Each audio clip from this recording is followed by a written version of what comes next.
There you go.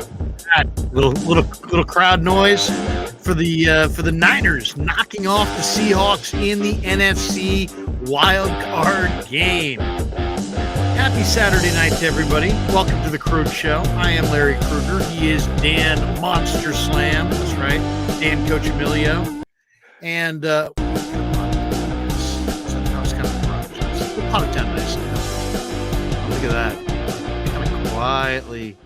Oh, look at that. The difference in the quality is night and day.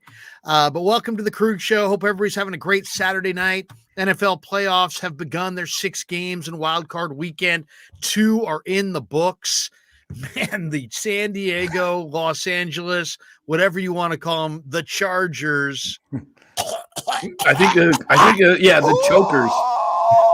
No longer the Chargers, but the Chokers.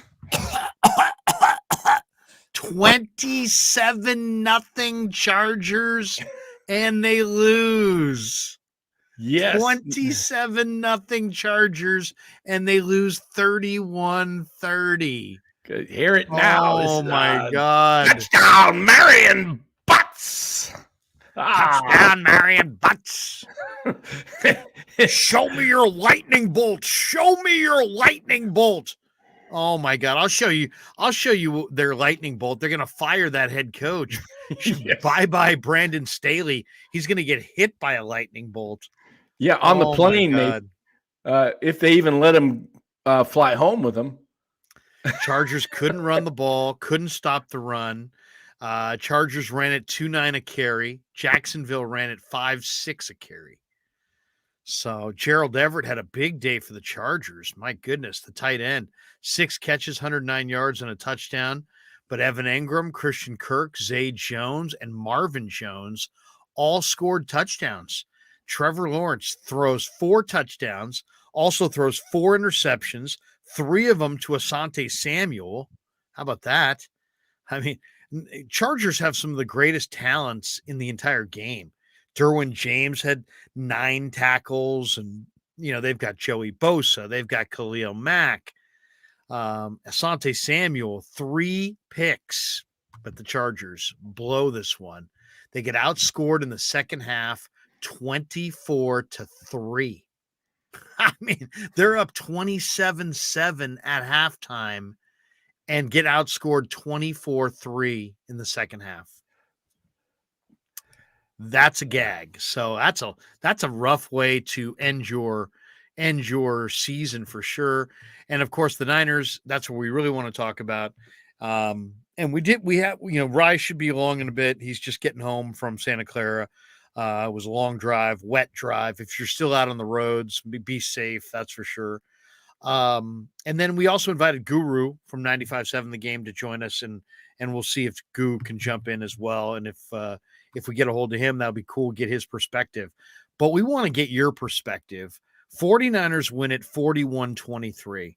And I'm going to say it. I'm going to say it nice and slow and nice and loud so everybody can hear me. The 49ers can win the Super Bowl with Brock Purdy. There's no doubt in my mind that the 49ers can win the Super Bowl this year with Brock Purdy. Why? Because Brock Purdy is playing relatively smart football. He bounced back from a rough first half where he threw, I would say, 4 or maybe even 5 near interceptions, Danny, to have a tremendous second half where he throws for 185 yards, completes like 85% of his passes, something like that in the second half. And the 49ers, did their own domination in the second half. I mean, it was 17-16 Seattle at halftime. 49ers win the second half. Was it 25-6? And go on and win 41-23. We had different perspectives. I was in the stadium, Dan. You were watching it on TV. Give me your perspective on what you saw. Yeah. Obviously Niners came out looking good, getting up 10-0. And then, wow. I mean, that pass to Metcalf for the go route over Ward. I mean, Lenore actually played a little better game today than Travarius Ward on the corners. So he got a pick and everything. But the game changed, I think, when Niners came out in the second half, and the safety, the former Raider Abrams, took a cheap shot on Debo's ankle after he was down. He kind of picked his leg up and twisted his ankle. And you know what, Danny? I think the Niners may have played Abram 3 times this year. I think they played him. I think he might have been a Raider when they played him. I think he might have been a Packer when they played them. And now he's a Seahawk. I liked him at Mississippi State, but he didn't play the Packers this year, did they? What I know they've played Abram a couple times. He must have floated around to 2 or 3 teams. I'm not sure where he's been, if he's been with Seattle all year, but I did hear that Kyle Shanahan said in the post-game presser that shot kind of pissed off the whole team, and it really woke him up. It was dirty. Yeah, it was dirty, and I felt it. I mean, I'm sitting here watching. I'm going, oh, get up! Fire. That's going to fire him up because I mean that's a cheap shot. It wasn't just that it was a dirty play. It was a dirty play that went uncalled. Exactly. There was a lot of stuff that was getting uncalled, not being called today. They let him play today. Yeah, I mean, when that happened though, the Niners turned it up, not 1 notch, but 2 or 3. They were just like, okay, this is going to be just boom. We're going to bury you.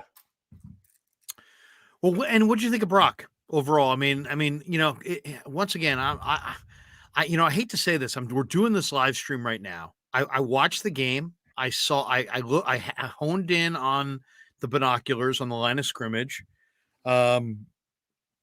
I'll see the all 22 in a day. I'm going to see the TV copy later on tonight. Give me your perspective, though, on Brock, because to me, it seemed like he kept throwing these passes into like these kind of, like no-win situations. And it seemed like there were a number of near picks in the first half. In the second half, he was like perfect. He was throwing strikes. Oh, yeah, I think he had 1 incompletion maybe the second half. He 1 or 2, and one of them was a dime to Ayuk in the corner of the end zone. Oh my, yeah. Oh, we can do the whole show on that pass alone. Yeah, that was an unbelievable pass. That looked like Mahomes. That really did. He was scrambling, running around. Looked like Joe is what it looked like. Yeah, well, yeah, that same corner of the end zone, really, wasn't it? Or no, it would have been the other opposite. Opposite corner. Yeah. I think.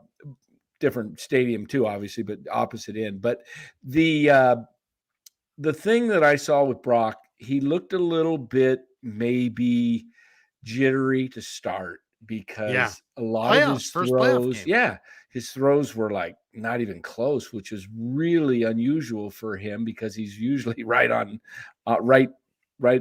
throws dimes. But the second half, his progressions were great. There was one play, and it might have been one of the touchdowns where he was looking left, looked middle, and then looked over to the right. And I think it might have been the one where he got Mitchell, and Mitchell took it in for the score. No, that was I was sitting there watching that, Danny. You know what my first thought was? Jimmy Garoppolo does not make that play.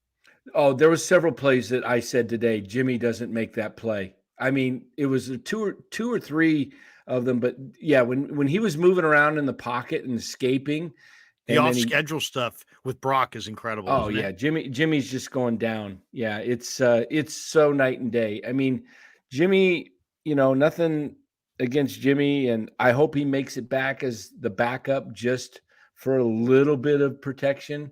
You don't want to have to go to Johnson if it's a big game, but Brock it's his job to lose going forward, next year beyond. This guy has unbelievable pocket presence and the ability to not get routed. He doesn't have happy feet in the pocket, No, it's weird to say this because it's a last pick in the draft, rookie quarterback, but he's masterful. I mean, it's wild to even say that. but there's some of the movement ability, the subtle movements in the pocket, the ability to evade rushers, to extend plays, to improvise, to fake out a defender either with his arm or with his legs. It's masterful. It's absolutely masterful. And it's incredible. And watching this, they're scoring 30 a game, 35 a game. Today, 40 a game. With this defense and this special teams, if you score 40 a game, you're winning. And you might win it all. So I'll say it for everybody, this whole well, I'm not really sure if he's the guy. He is the guy. And the question is, can they win it all this year? And I think they can. I'd love to hear from all of you in the chat. And that's really the question of the night. I mean, Brock Purdy just won his first NFL playoff game. The Niners are going to get Minnesota if they beat the Giants tomorrow, or they're getting the Dallas-Tampa winner. If it's Minnesota, it's next Saturday, and it's going to be in the late window in the afternoon. I think like a 3 o'clock, 3:15 start, something like that. If it's Sunday, I don't know what window it will be in, but it will be against Tampa or Dallas because they play Sunday. on Monday. Yeah, they're not going to put Tampa Dallas winner against Saturday. The Niners on a 5 days rest. No. I mean, they could, but it would be blatantly unfair. I can't see them doing it. That would be really unfair. So that would be. Actually, the nice path would be for the Niners to play Minnesota on a full week's rest, win that game, and somehow Philadelphia get upset by either Tampa or Dallas. Niners would have an extra day and at home. That would be the ideal path, I think. Seymour Duckett says, got to give Larry time. Have you ever been to Levi's? Takes a minute to get back from there to the creek. Yeah, we wanted to do this live stream at 7:30, and then the rain and the traffic and the whole thing. So I'm like, we'll do it at 8:30. And we're lucky that we got on when we did get on. So I do apologize. I really do, because we tried to get here at 8:30. And setting everything up, get everything set up. Rye's going to join us in a few. He just got home about 10 minutes ago, so he's still setting up his setup. But I want to apologize to everybody because I don't want to keep anybody waiting. I don't like to wait around. I'll tell you, my wife doesn't like to wait around. And and I don't like to wait around. Dan doesn't like to wait around, and I know none of you do either. So I apologize for being late. Super checks. The Recovery 716 makes a donation. He says Niners. There you go. I like that. A lot of people fired up. I mean, the skies opened about 5 minutes after the game ended. I mean, it was just unbelievable. Perfect timing, I guess. For the Niners. But it was a rough drive down too. I mean, it was a ton of water on the road, going to the game today. I mean, just absolute water everywhere you looked. Glass Half Full Guy says, here's a donation. He says the 49ers have a real offense that can score, which should give them the edge to win a Super Bowl, unlike 2019, in my humble opinion. Buffalo or Kansas City probably would be favored if the Niners are lucky enough to make it that far. But they have a shot to compete with Mahomes because of Purdy and what the offense is producing. I agree. I don't think the 49ers could have done as good as their defense is, even if they had a great collective effort against Kansas City or Buffalo and they kept them to 20 points or something like that. The odds are it's not going to happen. If you're going to beat those teams, you better be prepared to win a shootout in the 30s. Yeah. And Maybe even in the 40s. Maybe even in the 40s. I really like what I saw today, though, Larry. With we really, for the first time, we got to see a healthy Debo and CMC in the same lineup, and they both exploded. And Ayuk was, a big factor. Kittle was a factor. So you had your stars. Your big four, really. You had Juwan Jennings made a couple plays. Yeah, but exactly. But you had CMC, Debo, Kittle, and Ayuk all make big plays and touchdowns to CMC, to Mitchell, to Debo. Ayuk had one, So it's like there's just too many weapons. There really is. These guys on full go, it's going to be very tough for a team to beat them, because I think it's kind of like when we talk about the Warriors. When the Warriors play their A game, really tough to beat. Talking last year's team for the most part. But when the Warriors are at their best, when the Niners are at their best on both ends of the ball, I really can't see anybody beating them. I think they're a really good team. They're a really good team. I mean, there's just no other way to say it, right? I mean, they're a really good team. And it all comes down to, there's two ways to win. You can outscore your opponent or you can keep your opponent down. And it's obviously winning championship football is who's got the best combination of I texted they can Rye score in the points and they can during keep the teams game. down. Texted Rye during the game when CMC got that big run and then the touchdown. I said, he's the MVP of this 49er offense. I mean, he's the one that really makes that. I mean, Purdy too, but is the guy. He's unbelievable. He makes everybody on that team better offensively because of what he can do. I mean, they just have a lot of guys. I mean, I'll tell you the play that really really was like an eye opener. And I'm watching this on the binoculars and I'm thinking to myself, there's no way he's going to do this. And sure enough, he did it. It was the Deebo Samuel 74-yarder. I mean, Deebo to me looked a little thick running around this week. He didn't look super fast. And man, I mean, he showed burst on that 74-yard run. I mean, a catch and run. Jerry Rice game day speed. It was awesome. It was awesome to watch because, I mean, I thought the guy had an angle on him and he still kind of ran by him. Yeah. So, he was impressive today. You look at Deebo, 133 yards receiving, 32 yards rushing. So he is a factor. McCaffrey, 119 yards rushing and 17 yards and a touchdown receiving. So, I mean, he's a dual threat. I mean, they didn't even use guys like Danny Gray or Ray McLeod, but those guys are home run hitters.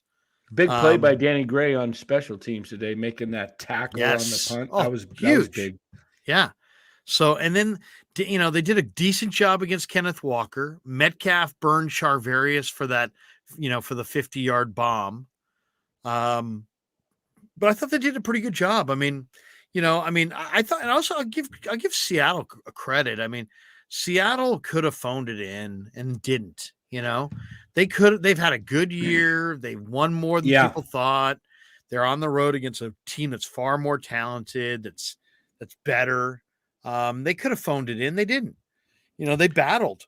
Ryan Neal's out there playing hurt. He had 10 tackles. I mean, they were flying around. They were making plays. I mean, they're not the most talented team, but I was impressed by the Seahawks competing. Heard you make a comment. I think was it yesterday you were on with Grant? Yeah, was it yesterday? Yeah. Yeah, yesterday you were on with Grant at the end talking about, like to see either Danny Gray or Ray go deep and have him throw it. They didn't do that, but Danny Gray did run a go pattern that G. Martinez, I think, mentioned here, and I remember seeing it. Yeah, here it is. Danny Gray opened it up for Ayuk when he ran a go route, cleared it out, and Ayuk was wide open underneath for I can't remember how big it was like 20 to 30 yard gain or something like that. Yeah. I mean, that's what Danny Gray does. He's going to create room. I mean, Danny Gray, and maybe you don't have to throw it down the field to him. Maybe just the fact that you put him on the field and he's got that kind of speed and you see that guy out there and you got to somehow deal with that speed. You got to deal with it because if you don't take him, it's 6. Yeah. Oh, and Danny Gray assured me, Danny, that when he gets to the end zone, he's got an elaborate touchdown dance. So I said, all right. I got to see this touchdown dance, man. It better be good. You're talking it up. He's like, oh, man, you don't even know me, man. I like to dance. I'll bust it out. Right on. He's like, he was getting cocky. And even Lenore was looking at him like, I want to see it.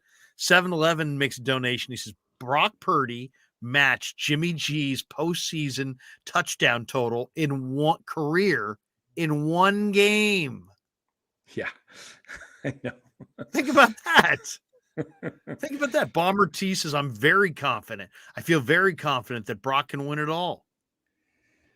Oh, yeah. I mean, it really is amazing. that you're seeing, Brock Purdy play this way. And I'm pretty convinced at this point that this is not like some kind of aberration. This is who he is. They just lucked this out. is he's 6-0 as a starter, practically 7-0 came Right. in. And he was pretty excited. I saw something at the podium. There was I can't remember what maybe it was the tonight's game, NBC. They were showing Purdy highlight in the locker room that said LeBron said Purdy can ball or something like that. And Purdy's face kind of lit up, said, Bron said that? He was like, really? Oh, that's cool. That's cool. Well, he's only 23. He's probably impressed by that. Ryan Fitzgerald makes a donation. He says, Mooney Ward looked pretty off today. Nice to see Lenore get some redemption. Let's go Glock Purdy. Brocked and loaded. Brocked and loaded. Yeah, there was a sign they showed on Fox today. Somebody held up a sign that said big and then it had a rooster and then then Brock. Big rooster Brock. I was kind of surprised they actually showed it, but it was pretty funny. Well, I'll tell you, the guy's playing really, really well. The ball's coming out on time. There you go. There's Rise joins the mix here. Nancy says this is Brock's team. I mean, by the way, Mooney Ward did kind of look a little off. He kind of in the second half got it going, but obviously he got burned on the touchdown. Yeah, his mistake there is he turned and looked to see if the ball, and then when he turned, Metcalf picked up a couple more steps on him. Had he stayed with him and never turned, he might have been able to stay with him and read his eyes. And when his eyes got big, he may have been able to turn his head and swat the ball down. But that was, I don't know what it was with Mooney Ward. A couple times he had a couple plays, but shout out to Deommodore Lenoir for sticking. Even on the passes that Metcalf caught, he was right in his pocket, but he just was outsized by Metcalf. But the pick they got a little Danny Gray and Lenoir. Danny got a little Krueg show love. We did a combo interview with them this week at their locker, and then Greg shows up on special teams, and Lenoir, wound up playing the hell of a corner. Yeah. So that was Danny Gray's first big play of the year. Yeah. Seriously. They mentioned in the broadcast that D'Amico was telling Lenoir not to get down, but to look at that they're picking on him. Take it as an opportunity to make a big play. And so the fact that he had that talk with him and Lenoir felt like, hey, rather than they're coming after me, I'm going to make the play. And he did. So Lenoir's not soft. Okay. Right. I'll tell you that. He's a tough kid from LA. And he's confident and he's not soft. He needs more technique work. He needs more refinement. He needs more reps, but he was a good player at Oregon, and he's got a lot of moxie and a lot of toughness, and they're going to pick on him. So you know what? It's like get better or become the GOAT. And I don't mean Tom Brady. You know what I'm saying? Get better or get ready for a lot of criticism coming your way. And I think he understands it. He's stepping it up. Speaking of Brady, this seems like a year where he's having a lot of first, that in not a good way. Like they said, facing a rookie quarterback, he's never lost. He lost something else. He's never had a season under 500. This year he did 8-9. And then there's a stat against the Cowboys. He's 7-0 against the Cowboys. So it just feels like this year is not Brady's year. And I wouldn't be surprised to see the Cowboys win tomorrow or Monday. Well, yeah, that's an interesting one. Ryan and I were kind of discussing this one a little bit at the game today. First, let me get to these super chats, and then let's talk about that game for a second. Clarence Beeks, $5. He says, I'm typing this with one hand. Thank you, Mr. Beeks. We appreciate the dedication. Glass half full guy makes a donation. I know this is off season. This is an off-season issue. But what do you do with Trey? I don't want to give up on him so quickly. That's just me, though. I got Yeah, an I mean idea. I'm got with an you. idea for trade. I'm with you. I don't want to give up on Trey now either. But I will say this: there's a report out this morning, and Rye, I don't know if we can play that, but it was on Twitter. I don't know if can we play stuff off Twitter? It was Ian Rappaport, basically with a report saying that the 49ers are going to consider an offseason look at Tom Brady. Now, I was so focused on the game and doing our obligations at the game that I didn't even take a listen to the tweet, but I saw it was out there. Did anybody listen to Ian Rappaport's breakdown on Tom Brady? The Niners are going to show interest in Tom. Is there anything new there? I can play the audio, but we not can't play the the audio. Yeah. So let's play the audio on that if you can, because I don't. That's an interesting little concept. If Brady is going to be here, then and you got Purdy and your Jimmy's moving on. Does that mean you trade? I don't think Brady. If the only way Brady comes here is if somehow the Niners don't reach the Super Bowl. I think if they get to the Super Bowl and Purdy's doing well, and he's not the reason they lose a game or lose the Super Bowl. I don't know why you're going to say no to Tom Brady again. Well, yeah, I mean, what are you going to do? It's bizarre. I don't know. I mean, it could happen. You're right. But here's the other thing I did see something the other day with Trey Lance while you're looking that up, Rye. Said Indianapolis had supposedly a blue card on Lance, meaning like that's like the Niners gold helmet. Right. They were high on him. Somebody said, would they probably would be calling, maybe that fourth pick they've got. I would take that pick for Trey, the fourth pick, and then I would trade back and I would try and get Mike Mayer from Notre Dame and also an offensive tackle in the first round to replace McGlinchey, who will probably move on. Yeah, problem is they might be able to do some sort of package, but just based on, even if the Falcons like Trey enough to trade for that number 4 pick, they know that there's they'd be bidding against themselves essentially. So I think that what they do is just turn that into a couple picks or, try and just offer a bunch of 2s. Yeah.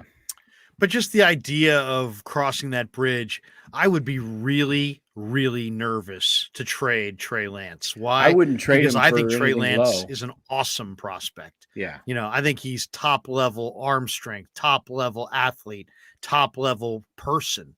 And I really think he's going to succeed. But I don't think it's going to be next year. And I think it's going to take a while. So it would be very difficult for me to trade him. Maybe the smartest thing to do would be to bring him back for one more year if he was okay with that. And people say, well, he doesn't have a say. Come on, let's get real. This is 2023 and, big time athletes, especially guys who have the quarterback of your team, they have some say. They have agents. They've got a seat at the table. If he really doesn't want to be here, he can express that through his agent. And they can reach out and say to him, hey, Trey, do you want to be here? Brock just, did whatever in the playoffs. Obviously, now he's won at least one playoff game. He's never lost. We're going with Brock. He's the number one guy. Do you want to be here? Or do you want to be elsewhere? We love you. We respect you. We want what's best for you. We need to get something out of this, but what do you want? And see what he says. If he wants to be here, then you got a very advantageous cap situation for a year. And probably with the injuries the way they are, he'd probably get an opportunity to play. He probably would build up his own trade value within the year. And you might be able to trade him a year from now for far more.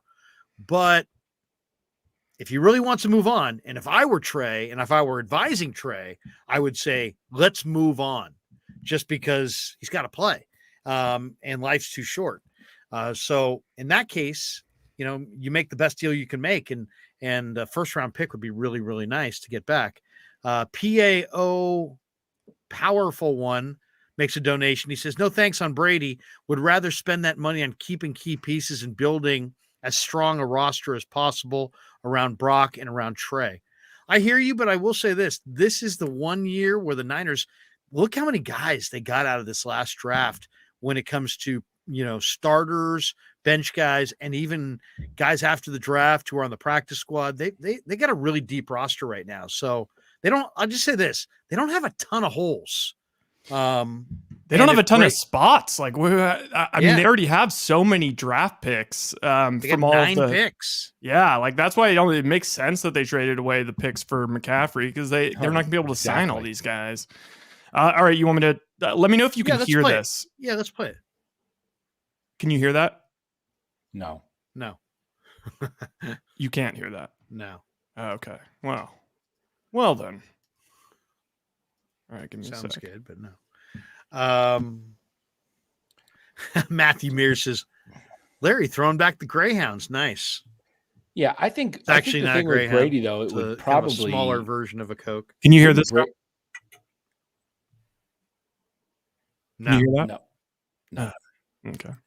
I think Brady though, I mean, unless he's taken a last year hometown discount, want to play with my childhood team, taking a deal under 10 million. I think he's going to cost over 20 million. And why would you use that much cap space? Yeah, I don't think the Niners would take Brady unless he did offer a hometown discount, don't you think? Yeah. I can't see. And you know what? He seems like a guy who cares so much about his legacy. And I think, if you said to me, what's your read on the whole Brady situation? This is my read. He's divorced from his wife. His family is a NorCal family. I think he would like to retire in NorCal. I think he understands that, he'll be beloved as a great football player no matter what. But if he plays even 1 year for the Niners, he'll be beloved locally on a totally different level. And he's keenly aware of it. And I don't think it's any doubt that it was his childhood dream to play for the Niners. But you're right, Danny, it's a tough call, because what if Brock wins the Super Bowl? Right. You can't really tell a guy who led you to multiple playoff wins. Let's just say, they lose in Philly or something in a couple of weeks, but a guy leads you to multiple playoff wins and, goes 7-1 or something like that. And you're going to make him sit the bench next year for Tom Brady. I mean, maybe if he goes 9-0, you're not going to bench him. If he goes 9-0, he'd be like, "Oh, geez." Seems hard to bench him even right now. Yeah. Okay, here we go. I think we can hear it now. Rich, no doubt, unbelievable situation this year. Third quarterback coming in, starting, leading him to the playoffs. It is all good, but it is something they got to figure out this offseason. So let's take a look at some of the 49ers options moving forward. One of those options, pretty strong one, I would say, is just have Brock Purdy as your starting quarterback next year. Literally do nothing. Let Jimmy Garoppolo go to free agency, which I would say is probably more likely anyway. Just roll with Brock Purdy, have Trey Lance stay there. He's not going anywhere. And then those two compete in training camp. That is one option. Another option is door number 2, which would be potentially Tom Brady. And of course, Brady is with the Bucs now, is a free agent after this year, still hasn't decided if he is going to play. I'd say there's at least a decent chance of that. We know he has an affinity for his former hometown. We know he has an affinity for the 49ers. He took so much time to take stock of things when he was there earlier this year. At least that is an option for the Niners. It's going to be fascinating to see, Rich, what they end up doing after this playoffs. That was nothing. I feel like that was. I feel like that was nothing as well. I feel like that was that's just talking to make. That's just talk. Up. But yeah, but I do think that Tom Brady is keenly aware that if he did win a Super Bowl in a Niner uniform, that he would be, that would be the capper. That would be the capper of an amazing career, and it would make him, beloved by Niner fans. I think he wants to live in Northern Cal. I think he wants to, be here. And I just don't see it happening if they win. The only way it happens is if they don't get to the Super Bowl and the team, and he wants to come and it's a team-friendly contract. If the Niners win the Super Bowl, there's just no way. That's a big if, though. I don't even think so. I think if the Niners lose the next game and Brady just plays kind of how he has been versus the Cowboys and they lose, I don't think so. Yeah, I mean he's starting to look 46 or whatever he is. We're going to find out where he's at really tomorrow, right? Yeah, because they had their O-line was beat up. They lost Jensen early in the year, the interior offensive lineman. He's back in this game. Tom Brady's 7-0 career against Dallas when you look at Dallas right now, Dallas is a really explosive team, right? Great D-line, great pass rush, big corners.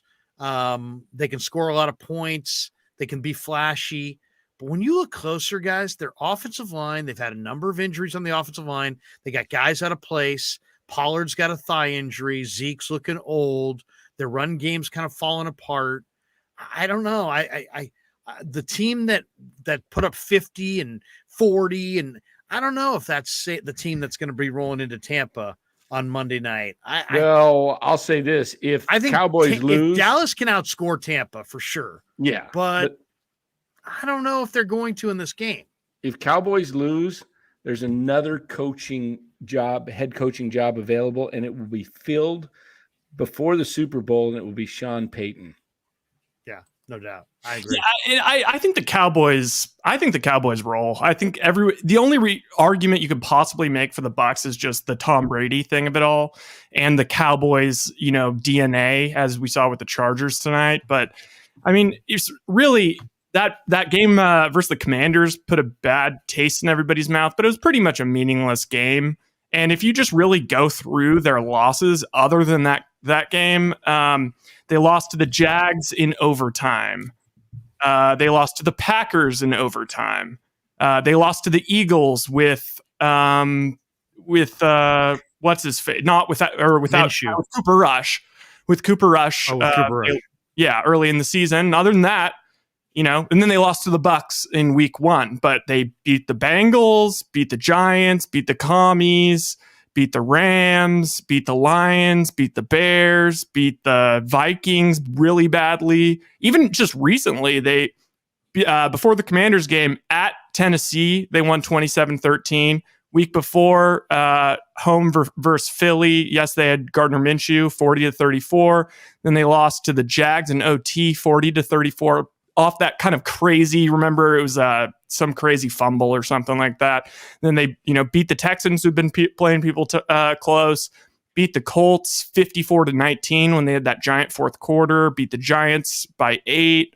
Then beat the Vikings 40-3. So I think that Dak has been throwing interceptions. That's a problem. Depends on which team shows up. Yeah, I mean, here's some of the things to think about though. Dallas has not won a postseason game on the road since the 92 playoffs. That's 30 plus years ago. Okay. They've never beaten Brady. Now Tampa's offense, I would admit, cannot score with Dallas. If Dallas brings their A game offensively, I don't see Tampa's keeping up. Tampa was 25th in scoring. They only scored 30 points 2 times all year, but the Buccaneers are getting Vita Vea back and Akeem Hicks. They went 6-1 when they had Hicks and Vita Vea in the lineup this year. Then you mix in the fact that Dak Prescott's thrown 11 picks in the past 7 games.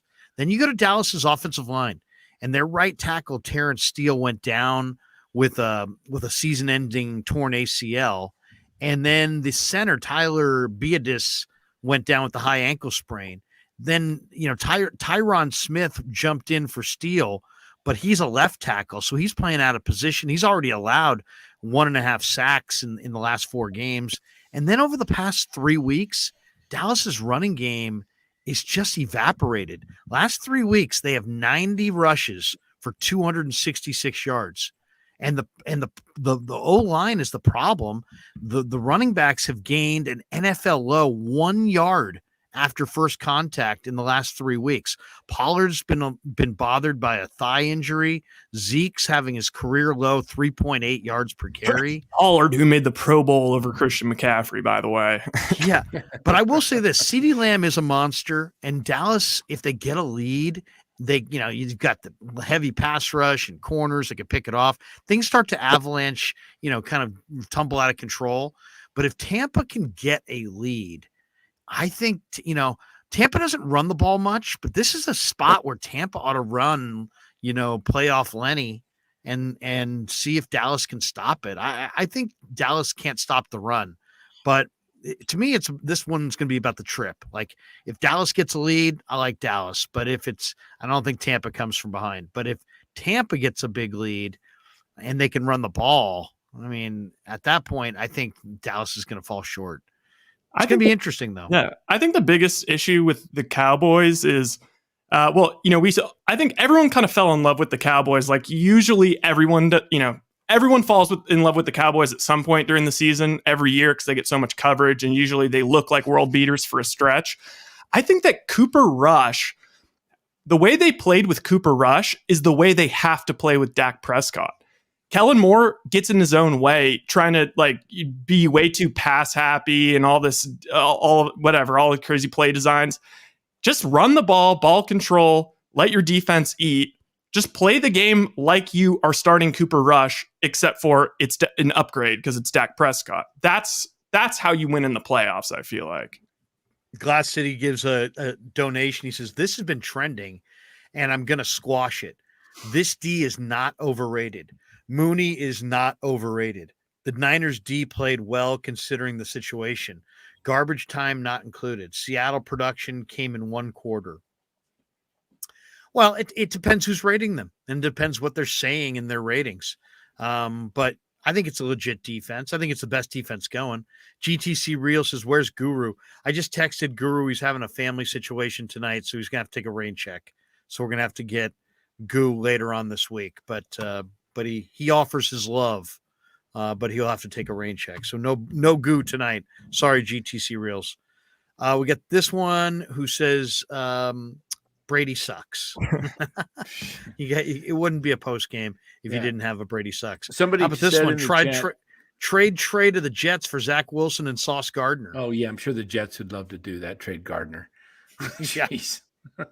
That's Joe Patini. They'll trade a number one corner for Joe for Trey Patini Lance. for Joe Morgan. Here's the thing. If they love Trey Lance, you never know. The one thing you just got to find out is you got to find out who loves Trey Lance. I mean, first of all, if you love a quarterback is worth a corner, but it's all matter of, do you love the quarterback? I don't know. And do teams have high opinions of Trey from the draft and they still want him? Or have they seen things, or are they concerned about the injuries and, they don't want him? The good news for the Niners is it's all about supply and demand, and there's more demand than there is supply. So they'll get a good price for Trey. They may not get what they paid for him, but they'll get something decent in return if they want to move him. Hopefully he becomes a GM of some team. For the person in the chat who said I need a level for my 49er background, it's true. It's hanging by the blind. It's tucked in. It's a blanket. Oh, it's not as janky as my 49er UK flag. it keeps falling a little bit. I need to get some tacks and put them up, but it's there. Otherwise, you're just looking at a blind. Dave Johnson says Grant loves Trey. I love Trey. I'm just saying I love Trey too. If Purdy, we're talking about we're talking about what they call a hypothetical situation. If Brock Purdy wins a Super Bowl, because before you jumped in, I made my proclamation that the 49ers absolutely, as crazy as it sounds, can win the Super Bowl with Mr. Irrelevant. Oh, it's not at all. Well, there's some people that I weren't sure if really believe that coming into the playoffs. I mean, I'll give you an example. Where would you guys rank Brock Purdy among the quarterbacks that are playing in the playoffs? And see, I would rank Brock Purdy probably like fifth behind Hurts and Mahomes and I was just going to bring that up because Dan Orlovsky did this. He ranked him 13th. Yeah, 13th. And I looked at it, and I would have had him right around. I actually had him just a spot below Trevor Lawrence, but after Lawrence threw 4 picks tonight in the first half, I think 3 of them in the first quarter, maybe all 4 were in the first quarter. I don't know. It was the first quarter. It was unbelievable, but he's got this is Orlovsky's list. Mahomes 1, Burrow 2, Allen 3, Hurts 4. He's got Herbert 5. Now I would throw Brock Purdy right after Hurts because he's playing at a really high level. Then he's got Lamar, who's not healthy, Brady, who's 46, Daniel Jones, who I don't know, he's athletic, but he's had a rough career. Trevor Lawrence, Geno Smith, Kirk Cousins. Dak Prescott has thrown a ton of picks lately. The only quarterback that he had Brock Purdy rated over in the playoffs is Skylar Thompson. Yeah, I think if I would put him right there in the middle. He can continue to move up, but if you look at that list, the first four is pretty accurate. Who did he have at fifth? He had Herbert. Yeah, okay. So the first five, but Herbert's on a flight home right now. And Herbert loses a lot of games. Yeah. So for a guy who's awesome, what's Herbert's career record? I mean, I know that that's another debate. Really bad. Do quarterbacks, do you care about their record? Well, they quoted it a lot. People quoted a lot. So I think Herbert's like sub 500, isn't he? Or close to it. Oh yeah, definitely. Yeah. I mean, I think he put them there. He said it's not a knock against Brock, but he didn't, being a rookie, first time in the playoffs, you got to start him low. And I understand that. I think if he has to do it after the first round, I think he probably moves him up into that 6 to 8 range, maybe, right in there. And then if he continues to play well, he might even crack, be in the top 5. I think B-Force is right. The less attention to Purdy, the better. Less pressure on the kid. I felt that the first half of this game, because think about it. Last year, I was really confident that Niners going into the playoffs, but by all accounts, they were an underdog type team. They still were, pretty much a long shot to win the Super Bowl even before the playoffs. So they got to, they rolled into Dallas and, everyone's hyping up Dallas. They got to play the underdog role. Then they roll into Green Bay. Jimmy's got a hurt shoulder, hurt finger, whatever it was, underdog role. And then versus the Rams, all of a sudden it was kind of like everyone started shifting on the Niners. They're like, they're going to, they beat the Rams every time. Come on. Oh, the Niners are going to the Super Bowl. And then they blew it. This first half felt like the guys were in the locker room were a little bit too comfortable this week, maybe overlooking them a little bit, mixed with Pete Carroll and the rest of the guys on the Seahawks and everyone in Seattle playing the nobody believes in us card nonstop. Right. And I think that for transitioning back to the Dallas-Tampa game real quick, I think that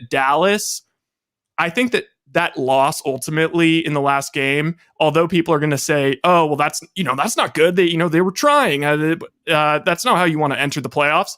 I think it's going to be good for them because it's one of those things where, like, if Nick Saban or something, they like to win, but their favorite thing is when they win, or like Kirby Smart in Georgia, win, but win tight. And then that way they can coach, they can coach hard and their players actually listen. I think Dallas is going to be very receptive to whatever McCarthy's saying this week. And I think they're going to come in super juiced. And I think that the Niners have a little bit of that this week too. Kyle can go in there and say, hey, look, you guys effed around and that game easily, if one of those Purdy balls gets picked, you could be talking, 8 at half, maybe a little bit more. So anything could happen. You come out of the second half, first, on opening kickoff, a fumble, and Seattle recovers. Good for them. Like Philly's at home right now. Whoever they're going to play in the next round, they're going to be the prohibitive favorites, and they haven't been out there yet. I think the Niners, it was really good that they got that first half out of the way. Now they're going to roll in even more locked into Minnesota. So who would you rather play if you had forget Tampa Bay, because I know that would be nice, but who would you rather play next week? Minnesota on Saturday or Dallas on Sunday? Minnesota. I'd rather play Dallas. I'd rather play Dallas because I think the 49ers match up really well with Dallas. I think they can run the ball on Dallas. And I think the 49ers can bother Dak and pick off passes against Dak. So I like Dallas. What worries me is Anthony Carter, part 2, where Anthony Carter years ago had a 192-yard performance as a Viking in the playoffs against the Niners, and then knocked the Niners out of the playoffs. I worry about that with Justin Jefferson. I mean, Jefferson is the best receiver in football, having the best year. And I'd rather play Cousins Minnesota, can look though, 'cause alternately great and terrible, but if you catch him at the wrong half, he can have a great half. We've all seen it happen. So I think my I'd rather problem is play I just think Minnesota. Cousins might have a bust out game. I don't know. Personally, I'd like to see Minnesota because you can run on them like crazy. Minnesota sucks. They're the And, worst. yeah, Yeah. they're under. Well, who would you rather defend? Cousins to Jefferson or Prescott to Lamb? I'd rather defend Prescott to I Lamb. think Dak can move a little bit in the pocket and get around. But he's that. thrown 11 picks in the last 7 games. Hurt, He's not Yeah. playing well. Kirk And Cousins. their O-line's not playing well. I do And love their the running Mad backs Dog, are hurt. the Mad Dog take. That it's funny that it's come to this because the Mad Dog, I think his take was that Dak Prescott is just the Black Kirk Cousins. I actually think Kirk Cousins is sneakily having kind of a down year. I gotta check. Well, he hasn't won any big games, and that'll be my big complaint with him. Powerful One says $5. No we thanks did on that. Brady. We did that one. Yeah. I don't think we read this one yet. Would rather we spend did. that money on keeping key pieces and building as strong of a roster as possible around Brock and Trey. Yeah, we did that. Vicky Pellich says, forget Brady, sign an elite secondary player. It'd be nice though, Lair, is if whether you'd rather play Dallas or Minnesota, it would be nice if Dallas played the Eagles in the, you know what I mean? Like, yeah, that's what I say. know. That's what I think because it will They might be able to knock really. him off. then you get that Dallas, then you get your cake and you can eat it too. Then you get Yeah. Minnesota and Dallas. Yeah, That's Minnesota what I'm and hoping Dallas for. would be that's a good call. That's what I'm hoping for. Where the Giants probably can't beat Philly. They could. They maybe could just I because And you'd could. get Dallas and Philly. I think. Yeah. I think they could beat Philly. I just don't want to see the Giants at Levi's in a championship game. The 2 times the Giants have come to, San Francisco for the NFC Championship game was 1990, the Roger Craig fumble, and then 2012, the fumbles by Williams. How many fumbles? 2 or something? 3. Yeah. I don't want to just Jag that game away. We've had pretty good success with the Cowboys in NFC Championship games at home. Yeah. I don't know. The Giants were 2-5-1 in the second half of the year. And I know it's a different season. All that stuff doesn't really matter when you're looking 20, 30 years ago. But it's sports kind of things happen like that all the time. Both the Vikings and the Giants had negative point differentials. They both got outscored on the year. Yeah, and they're both in the playoffs. The Vikings had the lowest Pythagorean win total, which is like, it just takes 4 points against, does the math. I would be shocked if that game's doesn't come down to the last possession. Oh yeah. I mean, I feel like you're safe teasing either team. I kind of wonder how good the Giants are overall. They went 2-7 this year against teams with winning records for the year. Now they have Saquon Barkley. He should have some success running against Minnesota's defense, and maybe the Giants win at the line of scrimmage. I would say the only way I think the Giants win is if Kayvon Thibodeau and Dexter Lawrence just have an awesome game. Lawrence inside, Thibodeau outside, and they're just totally dominant up front in Cousins' face. Otherwise, the more I look at that game, the more I think, kind of like the Vikings there. Dan makes a donation. He says, Brock Purdy's first playoff game, Niners score 41. Most points in the playoffs with Jimmy G was 37, and Jimmy G threw 8 passes. Enough said. Yeah. I like Jimmy G, but Brock Purdy, you could see it in summer. I said it at the time. He's the most accurate quarterback. And Jimmy's got a better arm. And if Jimmy's taking care of the football, he's valuable. I think he's a good quarterback if he takes care of the football. But Brock's more accurate. And he's more where it's really noticeable, guys, is that on all the short and underneath stuff, like stuff that you would think would be like layups, Jimmy G still would complete a lower percentage than Purdy. That Purdy makes the short and intermediate throws kind of look like layups, like he could do it all day, all night. And so it gives you this feeling like he's superior. I don't know if I've he never is. seen more 20 to 30-yard passes down the field than in the last since Jimmy's been here. I haven't seen. Well, I think that's part of the thing is Kyle tailors the offense to his quarterback. Jimmy, his best trait is getting the ball out quick and throwing it across the middle. Yeah. Purdy not, they were doing a lot of throwing the ball across the middle, sort of Jimmy type stuff in the first half. And it was almost resulting in picks. Oh yeah. And it seemed like they really kind of changed it up in the second half. We're throwing more to the outside, the seam. And yeah, I less risky throws in the second half. Yeah. First half. How many? I mean, I counted at least 4. Maybe there was more where, at least from where I was sitting in the upper deck, it was like, wow, that looked like it was almost a pick. I mean, Dan, you saw it on TV. How many near interceptions did Brock actually throw in the first half? I think there was like 3 that I could recall that were like, oh my goodness, what was he doing? A couple of them, he was trying to hit this, fired in there. And the one backer, the guy with the long hair, can't remember his name, was, getting his hand in the passing lane. And they really weren't that close to getting picked because they just looked like it because they got tipped, but they weren't in and out of his hands. He was deflecting them, but they were like passes. And then there was one wounded duck he threw. I think that might have been the first pass of the game. Yeah. Exactly. On the other side of the coin, how about, that play to Ayuk in the back of the end zone was so sick. Oh, that was sick. Did you see that? I sent it to you, right? Did you see the video with Kittle's? Maybe you could actually show that. Well, no, you can't without sound. You could show it but Kittle looked at like Purdy they were watching it on the screen, right? And Kittle looked at Purdy like, dude, you threw that right in there? Whoa, did you see that? They were calling Daniel Jones Danny Dimes. They ought to call Brock Dimes because he's already made like a couple of crazy passes, like the 2 to Kittle in the back of the end zone.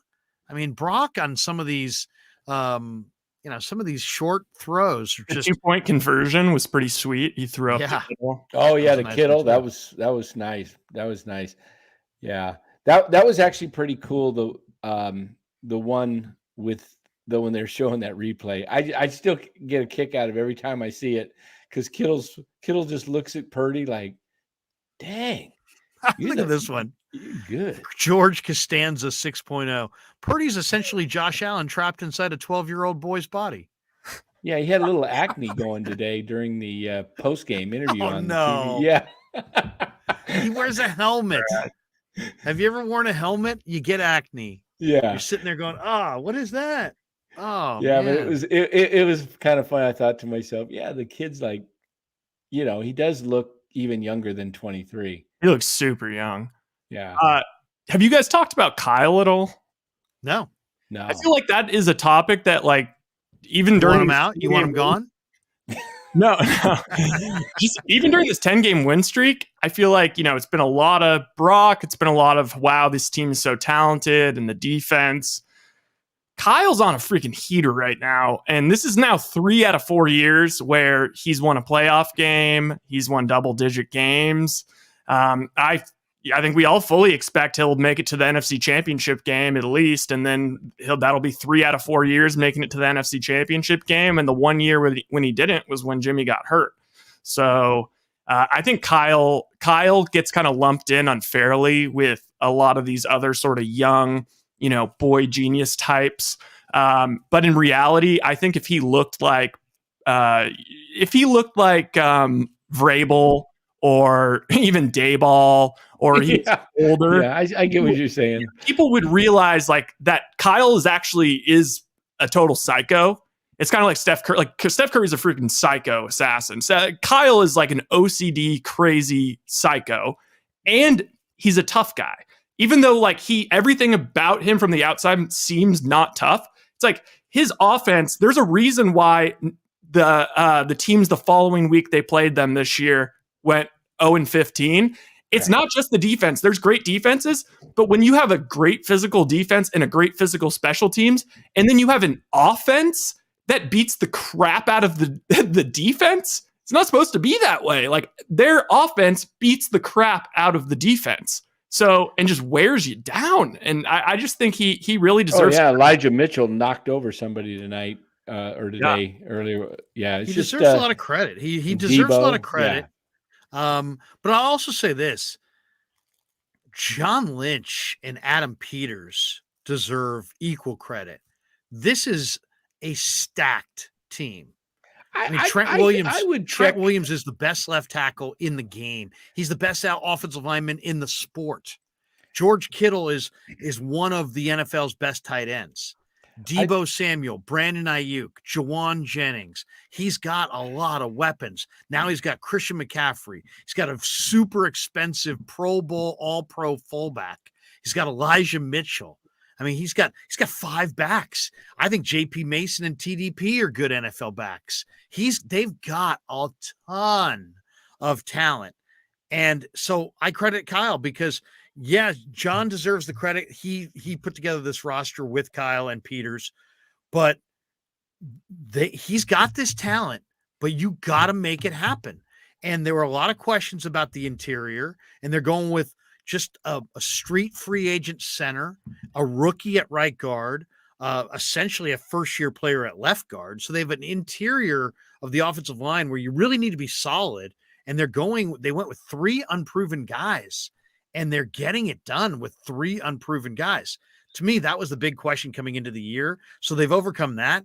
But I mean, nobody in the NFL nobody's got better weapons than what Shanahan has in his offense. And nobody's got a better left tackle. So he has a lot of talent and there are expectations. But guess what? They go 3-4 and now they're finding creative ways to win. And yeah, I mean, I think he's doing a nice job with it, but I think also Lynch needs a lot of credit because I think the Niners are stacked. I think there's several spots where they're like as deep as any team in pro football, and they don't really have a definitive like glaring weakness like some of these teams do. Yeah, hey guys, we've got probably our biggest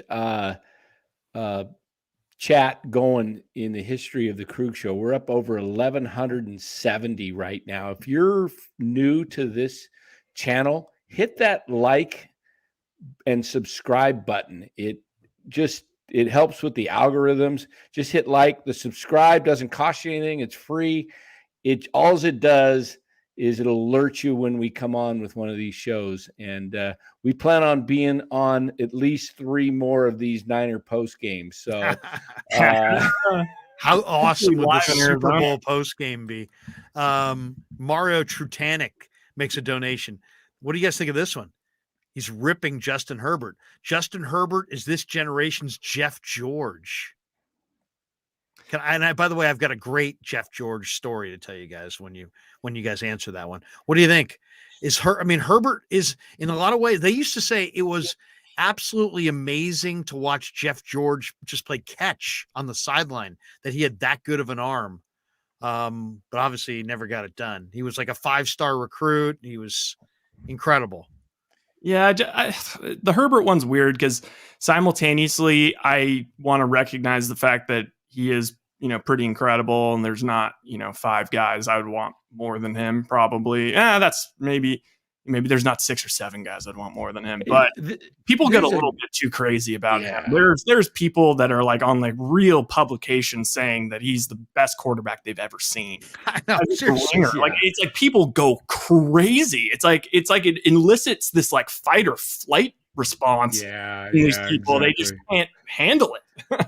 Hey, the movie Kurt Warner was put out, American Underdog. 49er Faithful Dave from PA has such a good take. It should have been a super chat. He says, if and when Purdy wins us the 6 in his home state, there's going to be a movie called Mr. Irrelevant. I think you're right. I think that would be the perfect title. If Brock Purdy wins the Super Bowl this year, there will be a movie coming out. and I think It'll our be a Disney very movie. own Larry Krueger will star in it. It'll be a Disney movie. But think about it. Think about it, guys.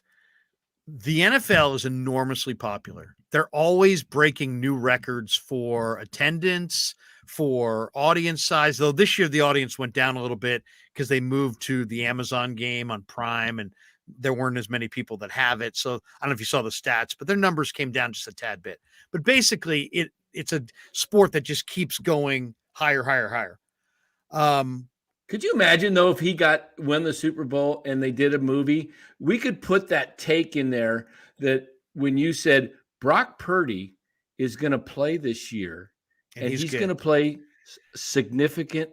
But imagine if we get games. Niners Bills and you get the transcendent Damar Hamlin story, which, let's be honest, there's people that said prayers for Damar Hamlin that never watched an NFL game in their whole damn life. Right. That story transcended the NFL. It became a national news story. This Mr. Irrelevant is easily one of the biggest NFL stories in years. A kid with the last pick of the draft could have this kind of a run as a rookie on a iconic team. Imagine if these two incredible stories wind up colliding in Arizona 5 years after Brock Purdy's on that same field as the Mr. Arizona high school football star. And now he's leading the Niners to the Super Bowl as an undefeated quarterback, rookie quarterback. Because if he goes to the Super Bowl, guys, he will be an undefeated quarterback that has won how many games? He's now won how many right now? He's 6-0. He would be 8-0 at that point. 8-0? I mean, 8-0, really 9-0 because Miami game he doesn't get credit for. Yeah. So basically, it'd almost be 9-0 going into that game. That could be an epic Super Bowl. That could set ratings records. That could take the NFL to a new level of popularity. I'm not even joking because we're into it. We're going to watch Super Bowl every year. We watch the Super Bowl every year, but our neighbors don't. And there's friends. We all have friends that are just like, I never watched the NFL. They would watch that one. If the Bills make the Super Bowl, you're going to see Damar Hamlin out there at the coin flip. I can. Oh yeah, he's going to be. I don't know. Amazing. I don't know if I want to. I don't want. I want the whole nation to be behind the Niners. You can see the Niners being the evil.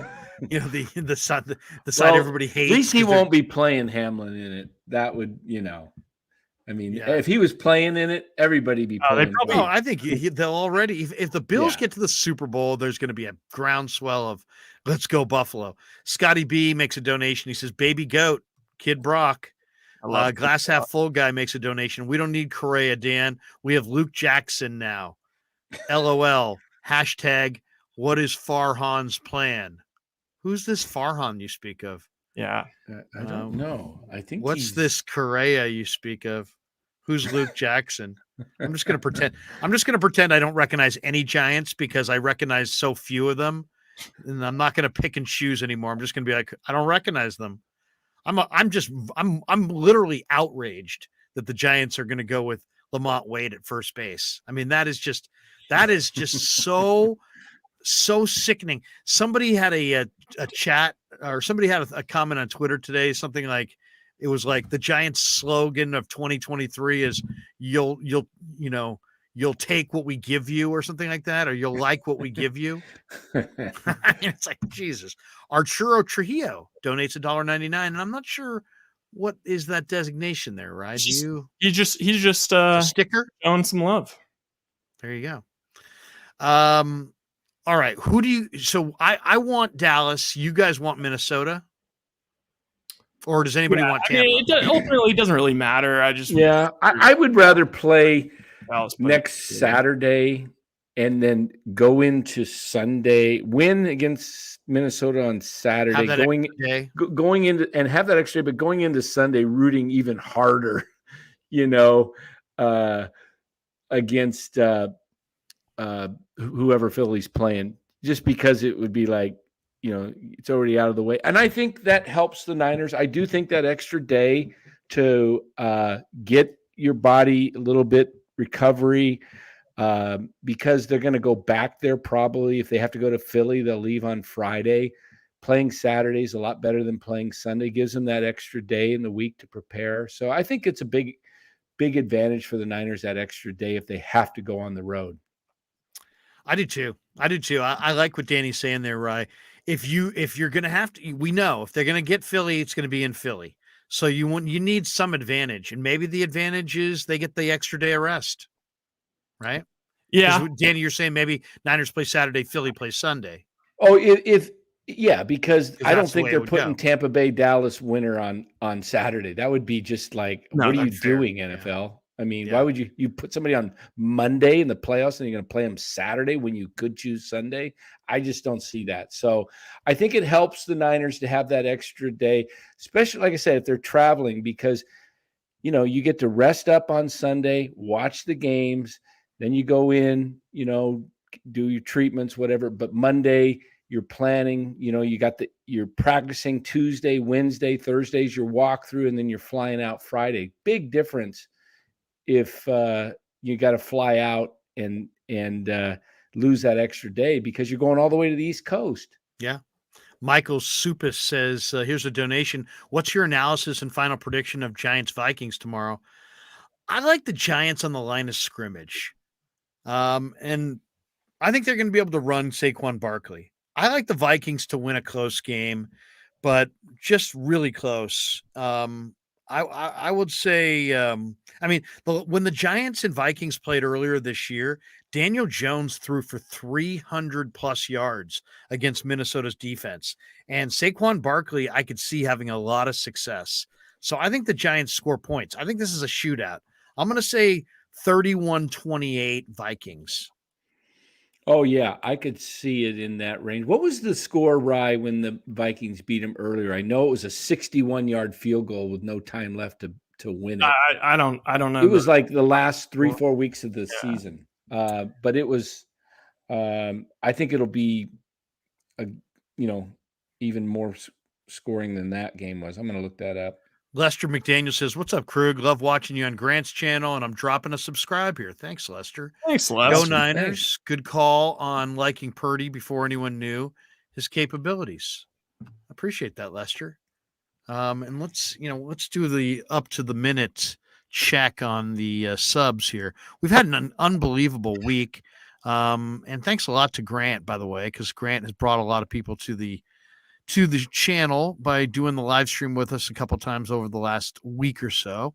We have to the minute.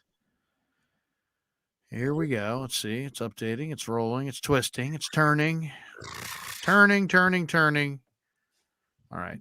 10,832 subs. Can we make it to 11,000 here? 10,832. Hey, we got 1,109 in here, so we need. So yeah, if you're in the chat right now and you haven't subbed, if you could help us get to 11,000 before the end of the night, that would be cool. That's just 168.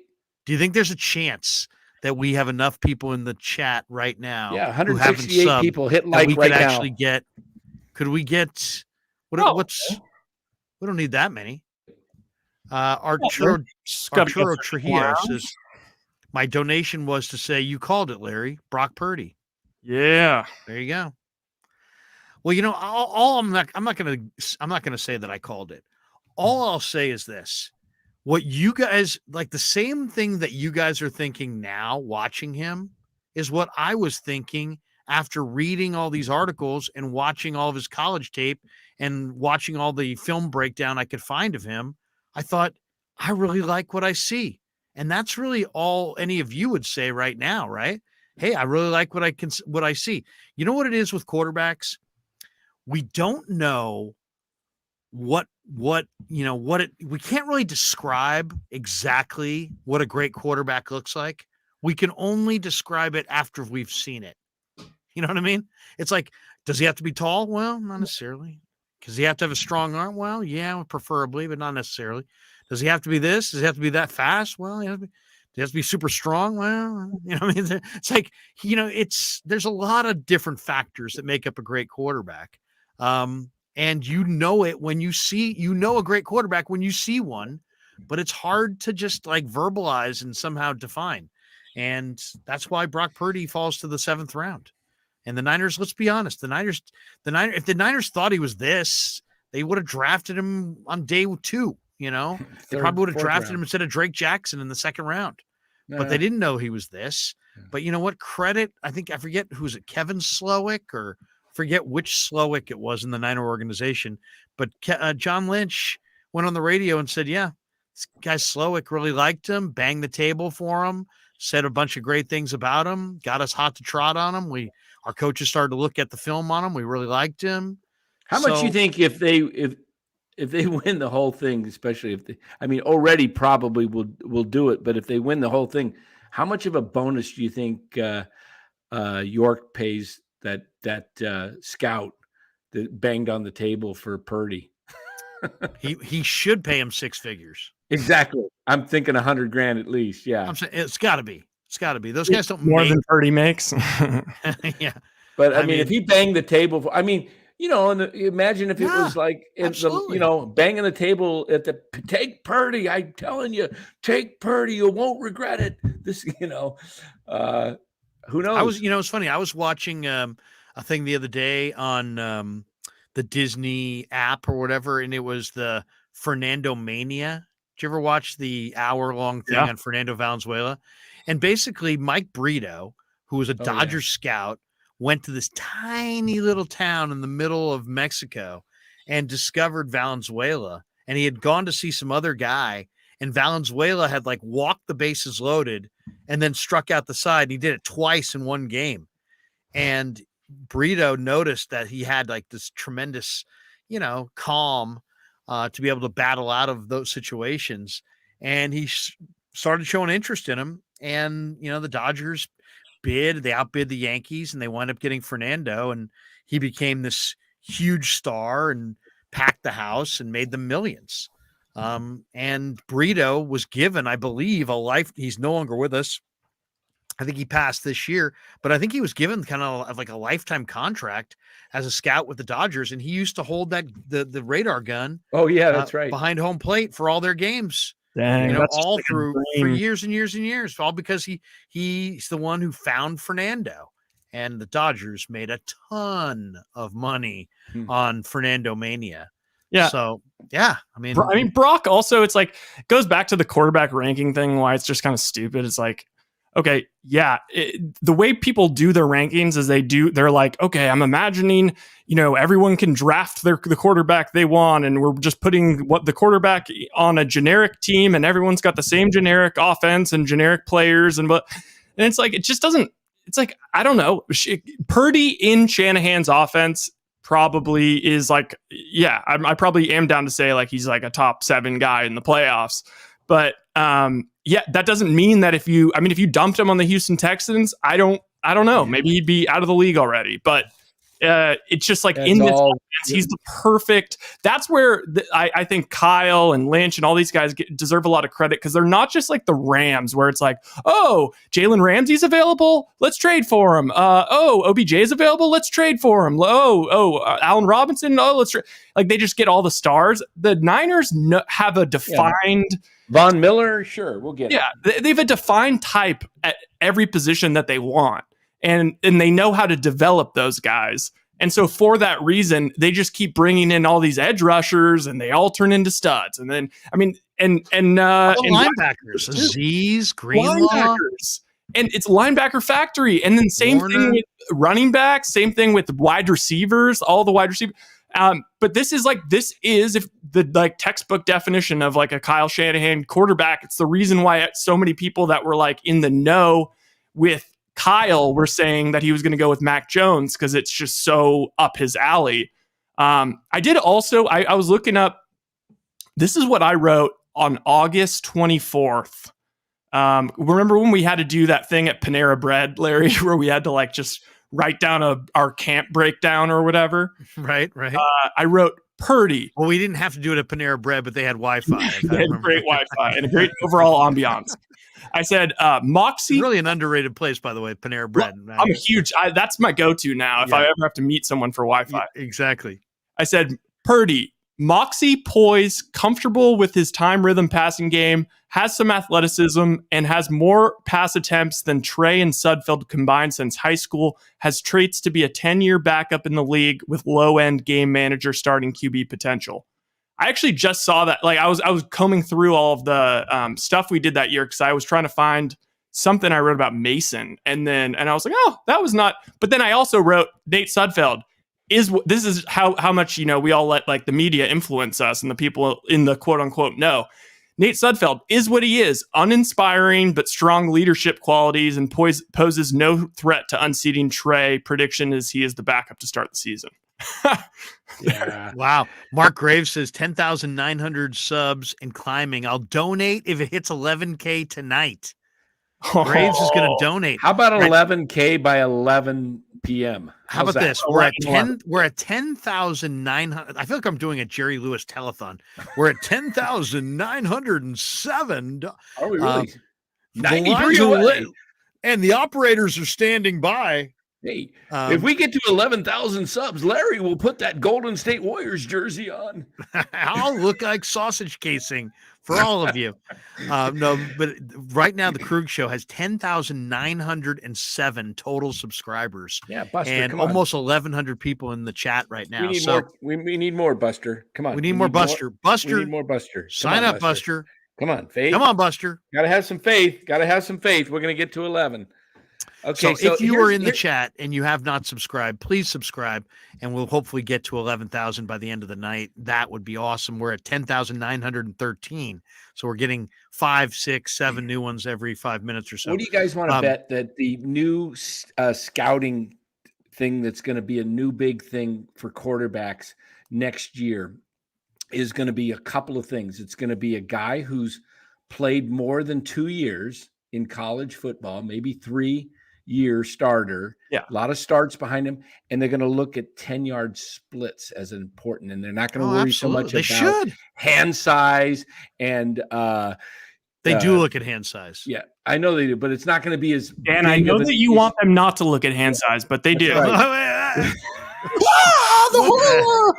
It's not going to be it's not going to be the 40 time. It's not going to be is he 6'4"? Yeah, the claw. There's the claw. Here, put your hand up against my hand. All right. No, I mean I think because people are it's a copycat. Every sports is a copycat thing, Yeah. Yeah. You know what the only thing that's going to piss me off, the storyline that will piss me off, and tell me if this will piss you off as a Niner fan, is if we see this team get to the Super Bowl and then it becomes this national narrative that anybody can win in quarterbacking Kyle Shanahan's offense. Oh, it's already started. I don't want to hear that. That's a bunch of bullshit. We already know that's not true because nobody else has done it but Jimmy. Yeah, Mullins didn't do it. And, right. Beathard. CJ Beathard didn't do it. Hoyer. Come on. Basically everybody that wasn't Garoppolo couldn't win a game. Hey, somebody asked Tua Lore asked, where'd that thing go? Tua Lore. Larry, I just subscribed on your channel. Somebody asked, very much. Somebody asked, who was it? Somebody asked if your family subscribed. All of your family. Is your wife subscribed? Is your dog subscribed? Honey, my wife is not a sports fan, but she could subscribe. She could, and she probably has. Go open that door, walk out the door, and say, "Can you subscribe?" That's a good call by GB Vol. The other narrative is that CMC is the ignition. Well, that's what I wanted to ask you guys. True. Okay.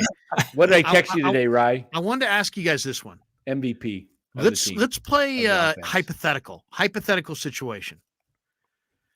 First and goal from the 10, tie Super Bowl, Niners Bills. And you got time for just a couple plays. Well, how much time's left in the game?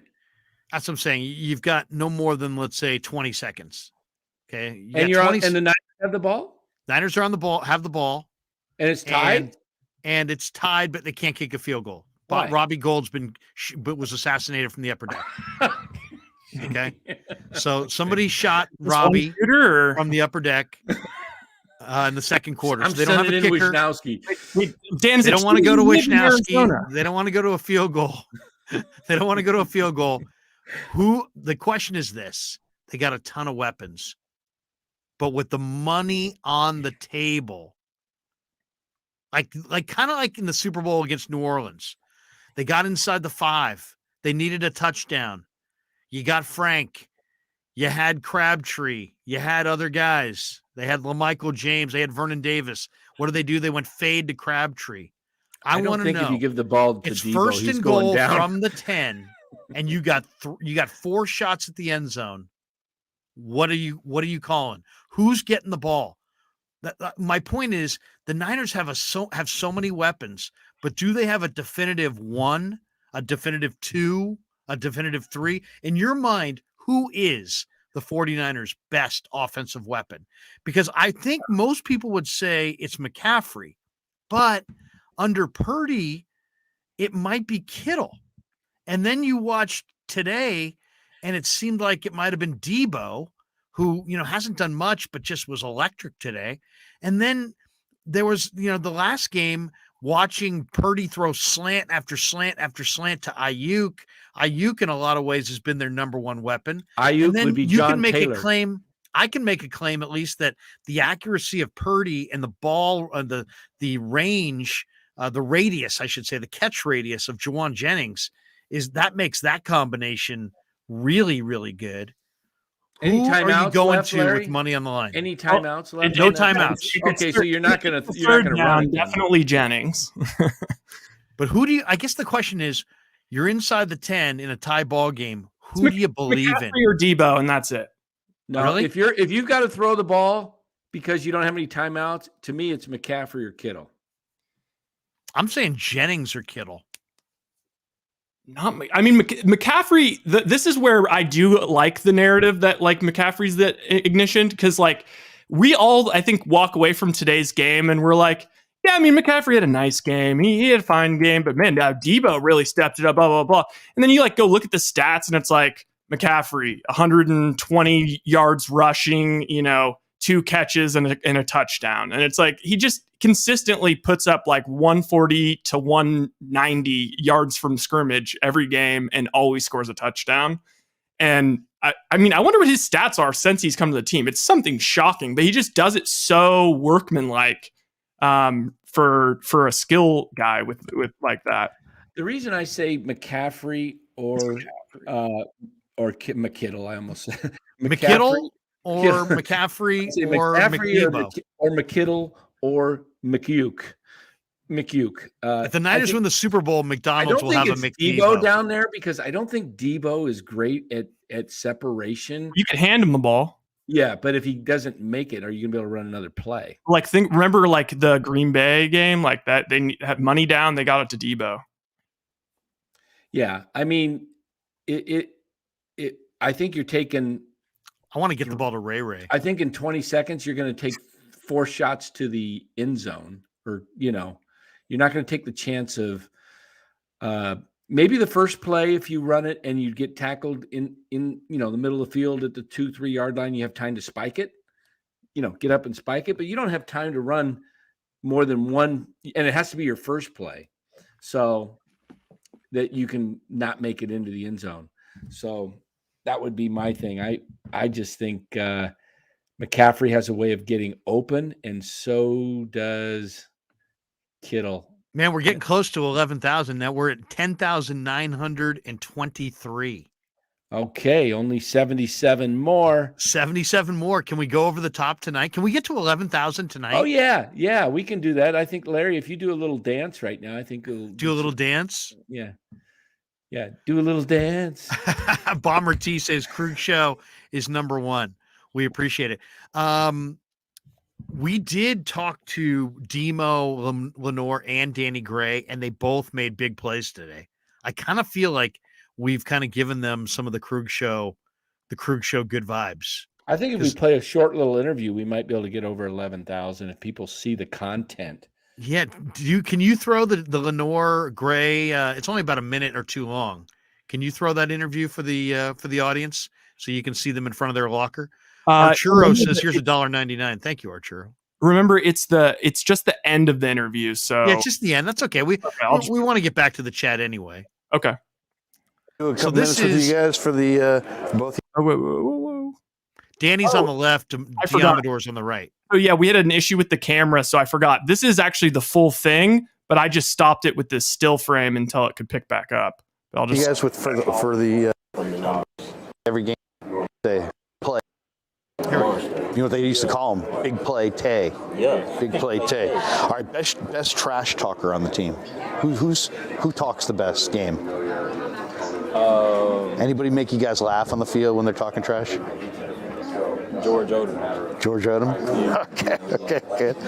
Best dressed. Who's the best dressed guy on the team? I'm going. I like Ray Ray. I also like Debo. Yeah, it's out of them I like too. Ray Ray and Debo. It's a tussle. Okay, locker room DJ. It's everybody. Yeah, everybody. Mostly it's most out of Debo, sometimes BA and Gio. Best dancer on the team. See, it's the thing. I haven't really got the, You haven't gotten the vibe of that I yet. haven't really got to showcase my skill because It might be you I'm mean. a touchdown machine. So when I get in the end zone, I like to dance. Hey, you can watch the college film. Can we go flips? Well, okay, I mean, Film, I'm a dancer. Like, I get that zone, I'm a dancer. I want to see it, man. What's it going to be? I mean, is it going to be something good? Oh, yeah, it's going to be something great. Like, every time, you're going to be tongue game. Oh, man, I can't wait for that. All right, last one, guys. Seattle. Give me a quick plot on Seattle. Have you guys watched the film? You've seen, you got DK on the other side. You got Lockett. He's great route runner.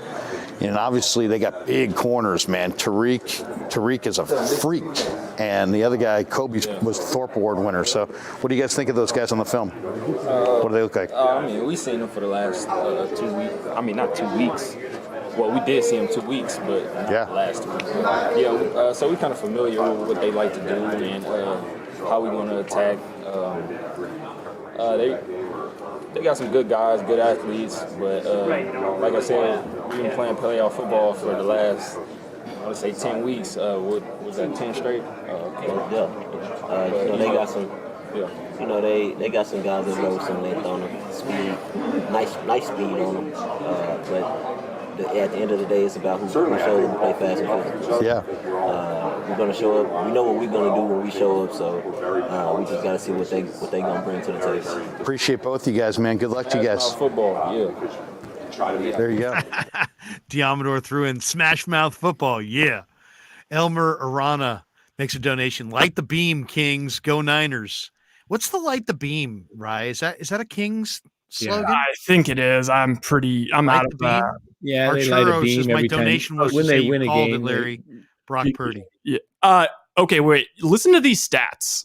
These are the 11 games McCaffrey started since they got him. 11 games. In 11 games, he has 850 rushing yards. So almost 1,000 rushing. Wow. 6 rushing touchdowns. And then he's got 500 yards receiving. So that's what is that? Total of 1,300 or something like that. And another 5 receiving touchdowns. So a total of 11 touchdowns in 11 games and 1,300 yards total, plus a passing touchdown. Amazing. That's insane. Amazing. That is Terrell Brown says, love you, Larry. Miss your show with Gary and Kate. There you go. Wait a second. I think we've got something in here that interests me. Al Prez. Dan eats Pasquale's sausage at 11,000 subs. Have you given any Pasquale love yet? No, we haven't. Somebody actually said I would eat one raw at 11,000. No, I'm not eating raw. no. Wait a second. Pasquale, where is Pasquale? Pasquale! We grew up with a Sunday dinner. There you go.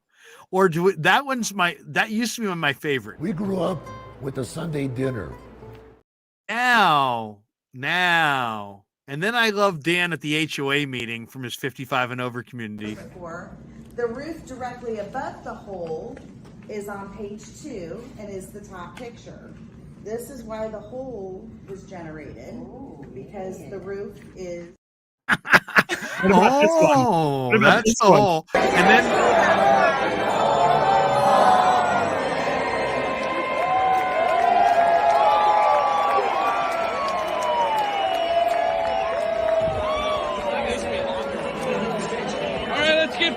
up here? Let's go! Who wants to be up? Yeah! Want to be on the Larry Krueger show? Yeah! All right! Let's go, Giants! All right, we're out here in the bleachers with the Larry Krueger show. Larry Krueger! Yeah, we're gonna be on YouTube right now tonight. All right. Okay. When I say Larry, you say Krueger. Larry! Krueger! Larry! Krueger! Larry! Krueger! All right, let's hear it one more time. Come on! Come on, all right. Larry! Krueger! Larry! Krueger! All right, hey, Larry. Let's go, Giants! Okay, that was good. That was good.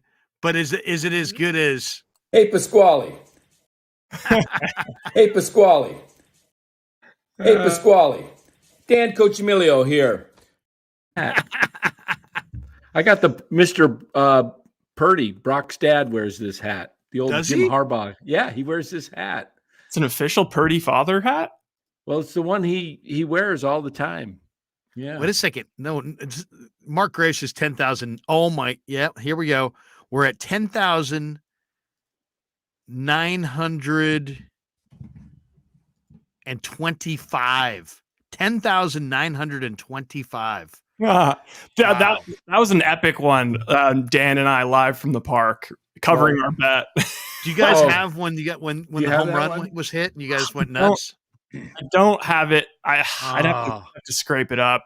I thought it's not in the brand. It's not in the brand. That was so funny. Ooh, also another. You know, I feel really bad about guys who. I mean, seriously, it kind of shows how we're too quarterback centric. Charles freaking Omenihu. Yes. We have not mentioned Charles freaking Omenihu. He had the play of the game. Oh yeah, it's funny. Omenihu's forced fumble was the biggest play of the whole damn game. I'm sitting there and I'm watching the game, and I lean over to I tell my wife, I say, we need a Bosa sack and fumble right now. Oh, recovery. I actually have some great. Keep going. I have great footage because I was roaming around the park. Oh yes, that was awesome. Yeah, Caleb wanted me to be filming stuff, and I was walking back. I was like, oh, it's about to be the end of the fourth quarter, and I was like, it was like third down, and I was like, I'll film these. I'll film this rowdy group. Just was that the fumble? Was that the fumble when you were filming that? The place. Oh wow! Oh, I know exactly. The play when seriously, anybody who was there knows this is true. The place freaking shook as soon as Omenihu forced the fumble and Bosa fell on it. The place. I mean, you could feel the reverberations. Oh yeah, in the press box. Seattle was driving to go back on top. Yeah, it was they would have 23-17 at the time. I was calling turnover there too. I was like, turnover. Yeah, that was big. That not quite, but the sack from in 81 against the Cowboys. I'm trying to remember who stripped that ball on the Niners D line. Was it Lawrence Pillars? Was it Pillars? 81. Yeah, Pillars stripped it. Jim Stuckey fell on it. That's right, Stuckey. That was unbelievable. I was so nervous, Larry. I thought, here we go again. Cowboys are going to come down and kick the field goal. So this is from the parking lot today, right? No. So this was during the game. This was like third quarter when the Bosa. Oh, this is in the stadium. In the stadium, and I was like walking back, and I was like, I'll film these guys. So it's gonna be like third down, then you'll know when it happens. They saw your like kind of camera set. We're gonna get the live sound of the stadium. Oh, this is gonna be great.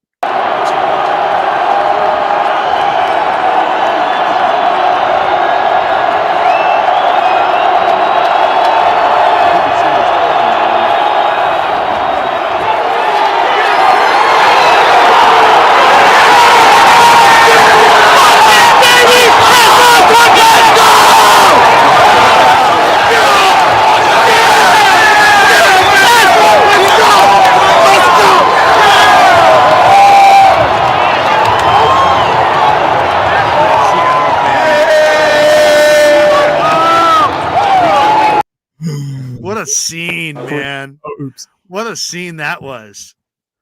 That looks awesome. Like fun, man. You got to. I was going to tweet that out when you sent it to me, but I thought I can't steal that. You got to tweet that, man. You know what? Yeah, you should tweet that because that would give people an idea of the eruption of noise. Guys, so I'm sorry. 1 second.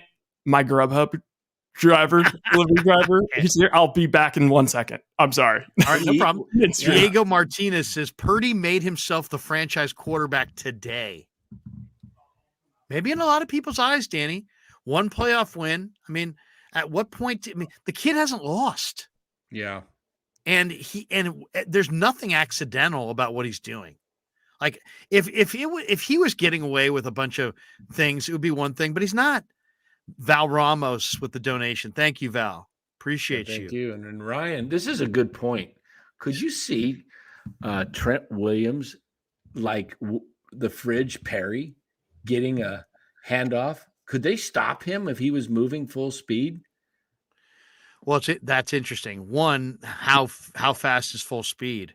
Well, I mean, if he gets the ball in the backfield and he's running downhill, I'll tell you, when I look at Jason Poe, who's a practice squad offensive lineman, you saw that block where he pulled across the formation and buried the guy in the preseason.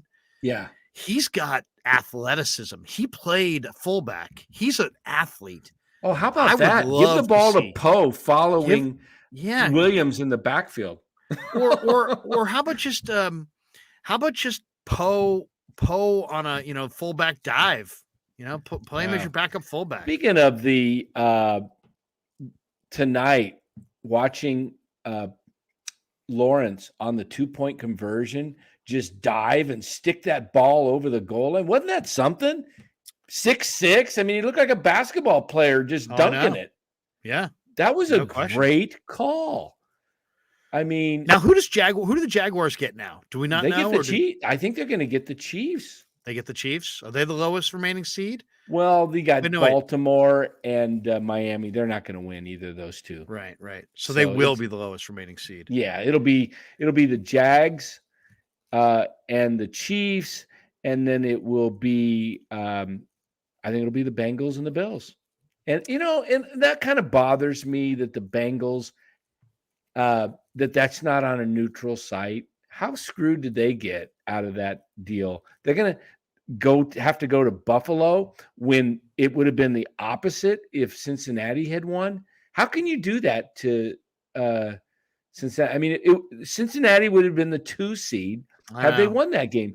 So you're giving favoritism to Buffalo. The game should be at a neutral site. I'm sorry. I know, but I hate that idea too. Why? It's I don't know. I hate neutral site. I hate the Super Bowl. I know. To me, the championship weekend is the best that the NFL has to offer. You're going to give away. You've got 2 championship games. You're going to give away one of them to have in a neutral site. I know there's fairness, Danny. I understand, but I don't know. I don't know. It just seems like you're penalizing Cincinnati. No, I hear you. You're totally right. And why? And it's like, why you don't have, and you're making it a lesser of an event because nobody wants a neutral site. What is it, a freaking bowl game? Nick J says, Larry, good interviews. Why don't other media people do these types of interviews? You found a good niche. Well, that's a good question, actually. I don't know. I don't know. I don't know. There are people in there that do interviews, but it's like writers, and there's not a lot of video people. I know Dave Lombardi does some. I don't know. I mean, you got to be able to think on your feet, I guess, from the interview perspective. You got to have enough background knowledge of the players to know what you want to ask, keep the interview going.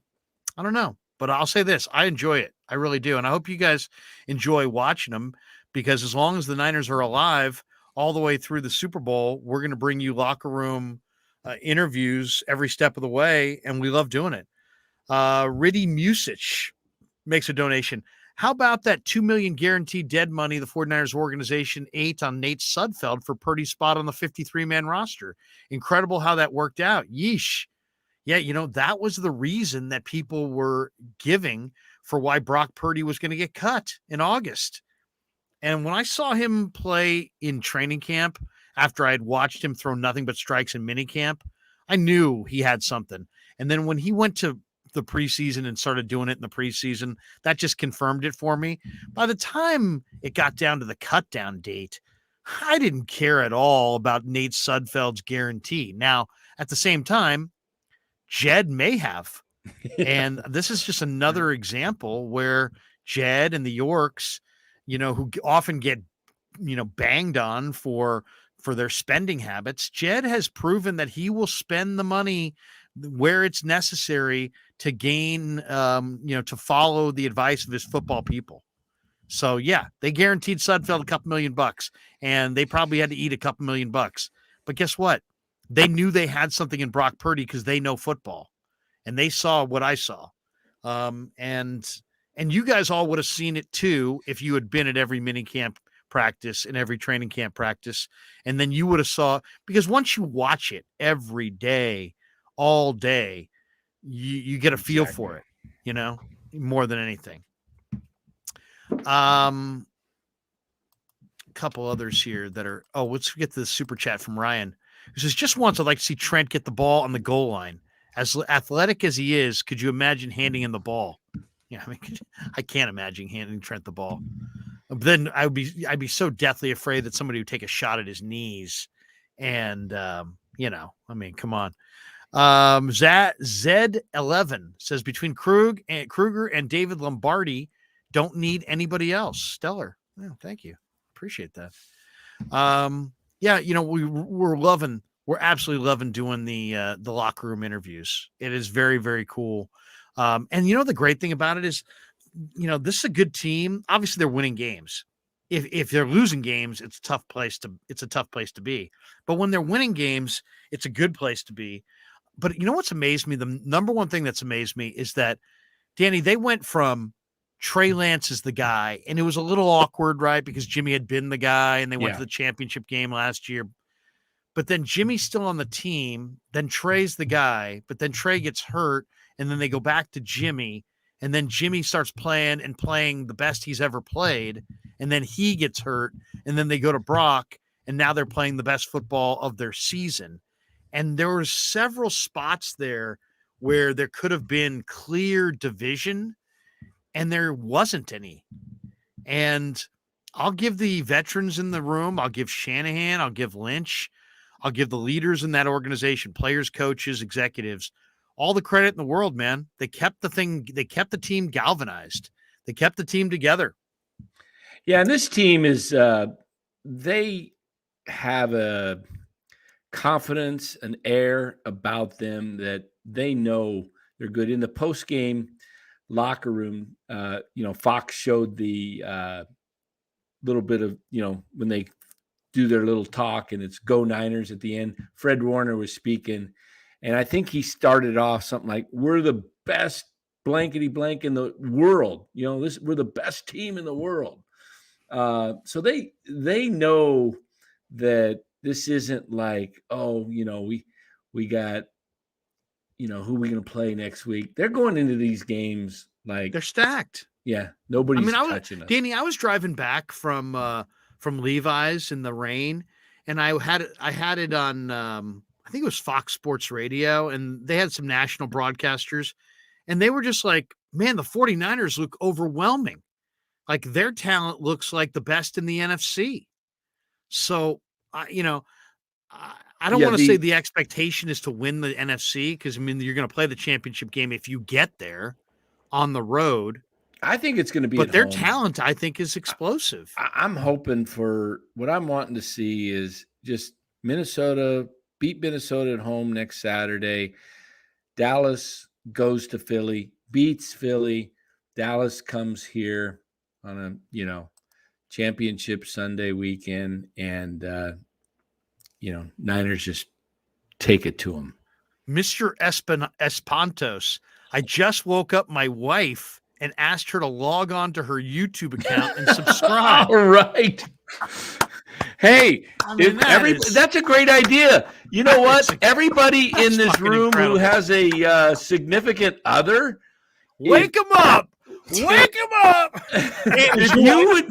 Is your wife subscribed? I don't know. Let me ask her. God damn it! Hey, babe!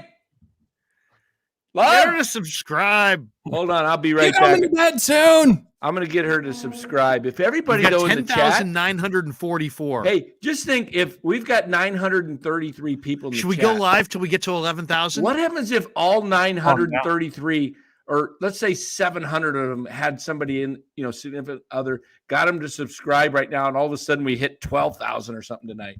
That would be incredible. I'm gonna be right back. I'm gonna go get her to subscribe, and I'm gonna get me a. I think that's code. I'm gonna get me. Look at that. Look at Danny. I'm gonna get me a snack too. I'm hungry. Oh, look at that. Dan's gonna come back.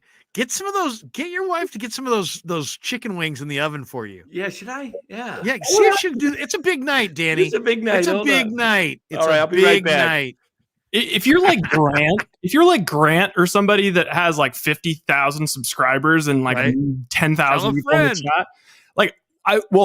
chat, but also that got me thinking, like, what if he just had everyone like clap at the same time or something? Like, would that cause some? Would people hear that? Would it cause some damage? 10,946. We're creeping closer. Yes. Creeping closer. Will we get to 11,000 before we get off the air tonight? Let's see if we can make it happen. Calba, not Larry. Niners beat writers were there in training camp, and they still didn't see what you saw. I love watching Brock. He's fearless. It's refreshing to see a quarterback step into his passes. Go Niners. Okay, let's just say this. When I look at scouting this way, I let my eyes tell my brain what I see. I don't go in there with preconceived notions and let my brain tell my eyes what I'm seeing. That's the difference. The beat writers read all the stories. They're knowledgeable as hell. They know all the little factoids, but to the point where they knew the story. And the story was Jimmy's in camp, but is going to be traded. Trey is the starter. Sudfeld has been guaranteed $2 million. He's number 2, and they'll likely carry 2. Thus, Brock Purdy's cut.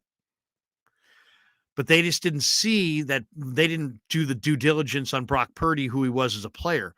If you're a big-time college football fan, Brock Purdy was a very well-known name on draft day, even though he was the last pick in the draft. It wasn't like when he was drafted, I went like, who? Who's that? Go look that guy up. No, I knew exactly who Brock Purdy was, and I knew who he played for. Oh, but I just didn't think. Master J. I just subscribed because my fiance told me to. All right. Let's go. go. I like your fiance. No, but basically, it's just I think the Purdy thing is just simply, if people had spent as much time, like I didn't like it on draft day. When they drafted him, I'm like, I'd heard of him. No, I remember. I didn't like, why like it? We were like, why would you get a quarterback that's like not a future NFL starter, or that's in the same system that Trey is? Like right. You think like they'd want like the way that the Ravens did with Tyler Huntley. Like if you're going to fully commit to the Trey thing, I remember feeling like, okay, I don't really get it. So like everyone's converting to this Trey thing, but also Brock's going to low key not be running quite as much of a Trey offense. Okay, so I have a buddy who I used to scout with, who's based in Oklahoma City, and he scouts a lot of Big 12 football. And I called him the day after the draft, and I said, "Come on, man, you've rolled into Iowa State. You've seen Brock Purdy many times. I can't stand that pick." He's like, "Krug, pump the brakes, bro. Go watch this kid. He's got special traits." And I said, "Really?" He said, "Yeah, he's got special traits." I go, "Does he have an NFL arm? He looks like he's got such a rag arm." And he's like, "Well, yeah, granted, it's not his top level thing, but he's like, this kid, when he gets a rhythm, he's almost impossible to knock off rhythm, and he's exactly what you want makeup wise." He said, "Makeup, he's off the charts." And so I started doing the deep dive, and I started reading about the kid. Then I read about how his dad pitched in the minor leagues. He played pro ball. So then I'm looking, it's an athletic family. Then I'm looking at his brother, who's a quarterback at Nebraska. And his sister's an athlete, and he's an athlete. Then he's like one of the great high school players in the state of Arizona and the history of the state of Arizona. Then you look at the fact that he won a lot. Then he had an Alabama scholarship. He passed it up to go to Iowa State. And then he led Iowa State to 4 straight bowl games. In his sophomore year, they had one of the best teams in the country, and they went to the Fiesta Bowl. And, and still he didn't look like he had an NFL arm. But between the end of the college football season and the draft process, he went to Arizona and worked with these guys on his motion, all the mechanics of his motion, and he increased his mile per hour velocity on his ball, they say, by 5 miles an hour. That's a significant increase in velocity. And when I saw him in minicamp, I thought, man, he's got a real simple, easy motion, throws a very catchable football. He seems to be mastering every drill, and he's throwing strikes. I mean, now granted, he's playing next to Trey Lance, and Trey was having problems with accuracy. So I'm like, is he really this accurate, or is just Trey this inaccurate? Because, it was really blatant. And then he just kept it going. And then you could see in the preseason the way he operated the 2-minute drill, that he was totally comfortable with the nuances of the position. And then those 47 career starts are staring you right in the face going, yeah, this guy knows how to play. This guy knows how to play on third down. And then just watching him in this system with all these weapons and then operating the play action game to perfection in the bootleg game with rhythm, and then layering the football and throwing with accuracy and throwing on the run. And the guy's got it. The guy's absolutely got it. And let's be honest too. It's not playing quarterback is also about, you want to make sure that you don't take too many chances, but you don't want a quarterback that takes no chances, right? So it's like you're always measuring how much do I go for it as opposed to how safe am I? I got to be safe, but I got to go for it. You know what I mean? It's like I got to be safe with the football. I can't turn it over, but I can't just check down left and right. I got to take some chances. So it's that balance between being aggressive and being smart. And right now, he's so locked in to playing good football where he's playing aggressive and playing smart that I don't think I'd want to say anything to him right now. Just roll the football out there and say, good game, kid. Go at it. Don't change anything he's doing, because he's not forcing it in there, but he's not, checking it down. So right now, if you're a Niner fan, you got to absolutely love what you're seeing. No way around it.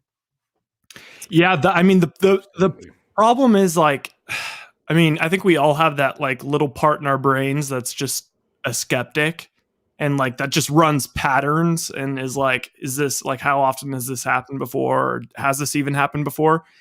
He's if he completes this run, it's never happened before. Just a guy that just came out of nowhere that everyone was just yeah, he was a pretty average college player, but he was a good college player, but I don't know, maybe he'll be an undrafted free agent or something. That is just risen from the ashes to just be a baller like this. Yeah, someone in the chat said something about talking about, with the difference between Purdy and Trey. Someone said, I see Trey in Atlanta next year. I had a thought.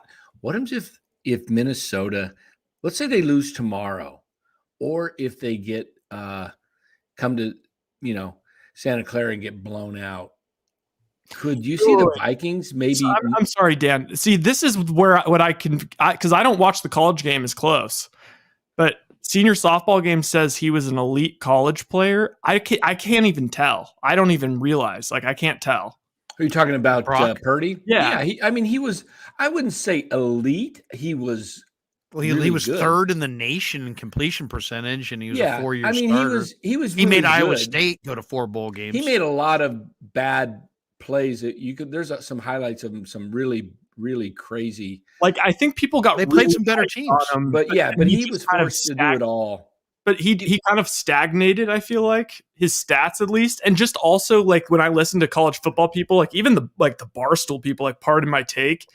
Those guys are such casual football watchers, but they know all the narratives because they watch all the college games, even if they don't break them down that much. And it's Brock was Brocktober, he would just get super hot for, a month or whatever. But he was never the guy that was going to be able to take his team above.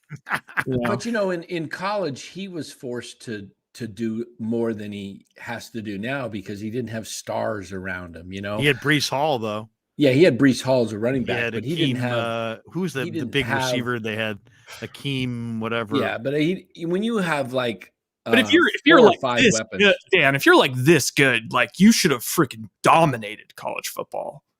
Yeah, I mean, well, he was good.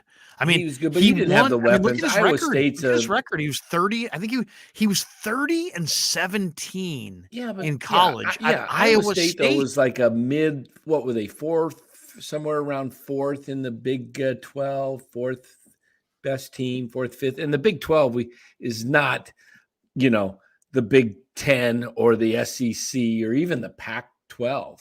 But Iowa State is not a monster program. No, and he didn't well have there. he didn't have the talent around him. He's just learned a lot of it. Like you said earlier, it's scheme, it's system, it's what Kyle's system does, and then they're loaded. Niners are loaded at every position. But they were loaded for Jimmy. Like, I mean. But Brock's better than Jimmy, though, I think. You know what they're doing? You know what they're doing a lot more into Brock than Jimmy? Scoring touchdowns. Yeah, see, the thing with Brock is he's mobile. That's what and he throws the ball into the end zone. If Jimmy had the feet and the ability to move around as quickly as Brock does and escape the pocket and look downfield, I think he could do what Brock's doing.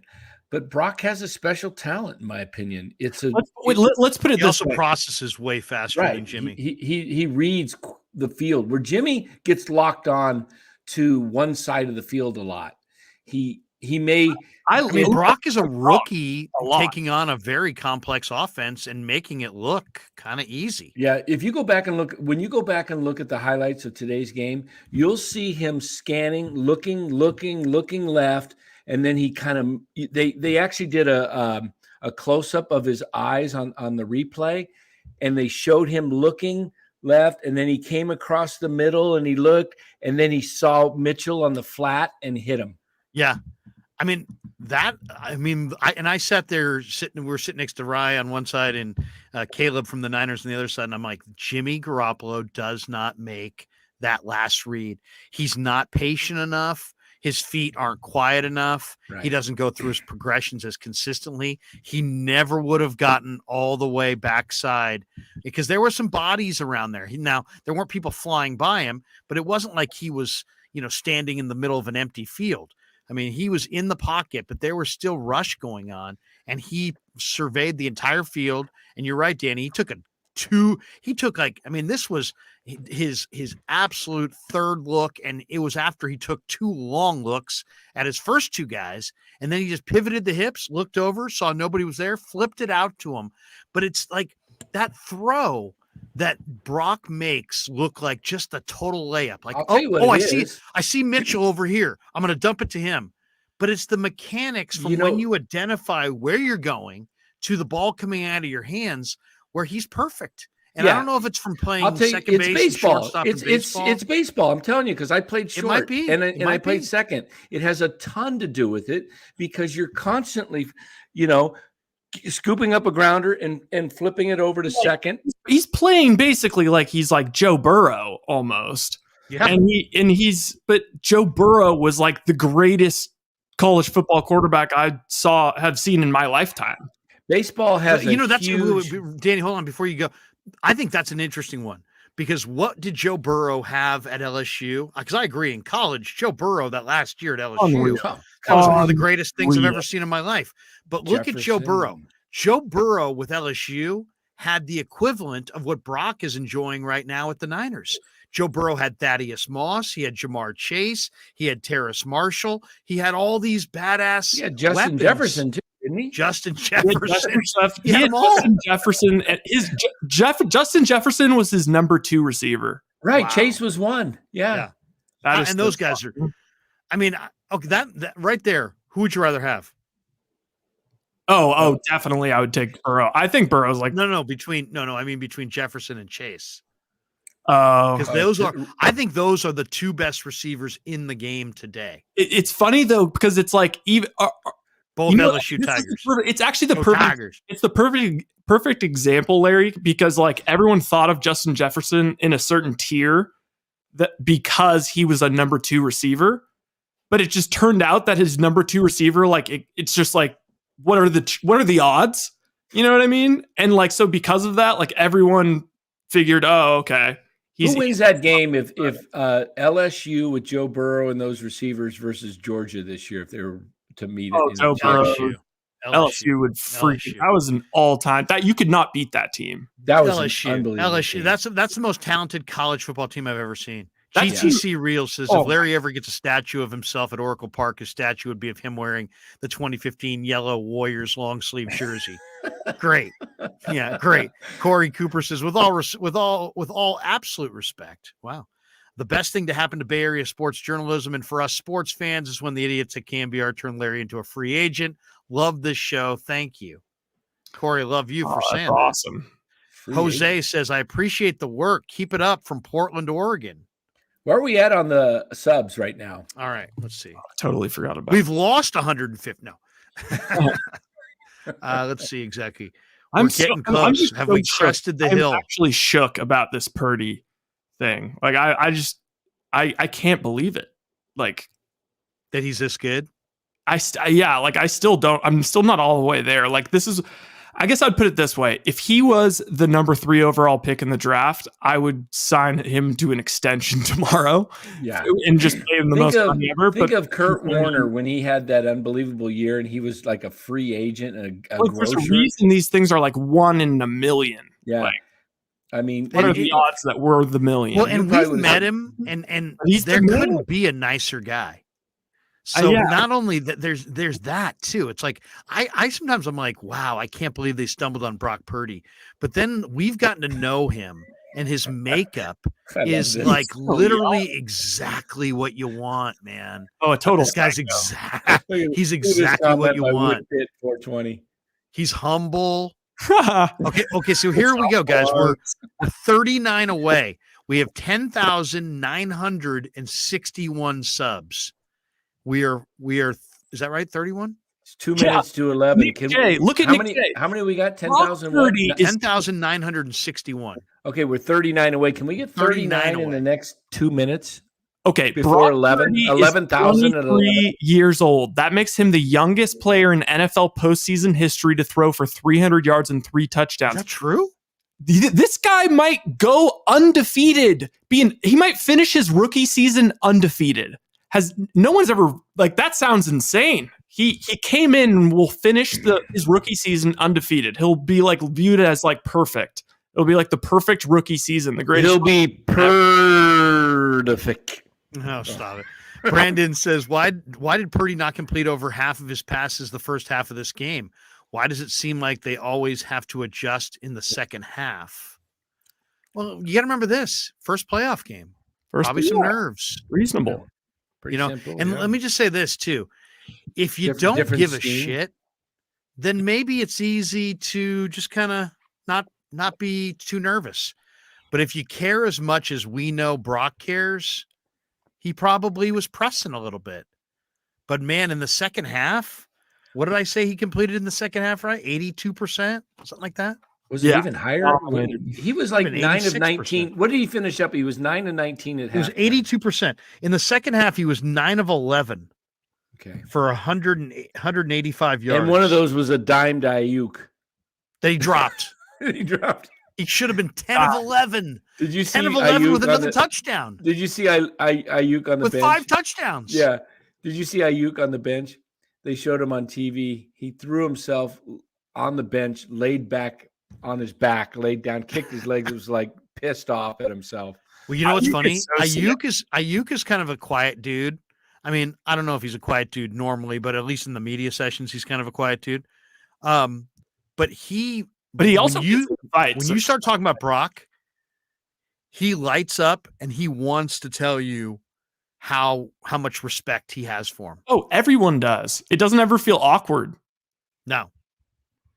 The only guys who are a little bit measured are Kittle and Juice.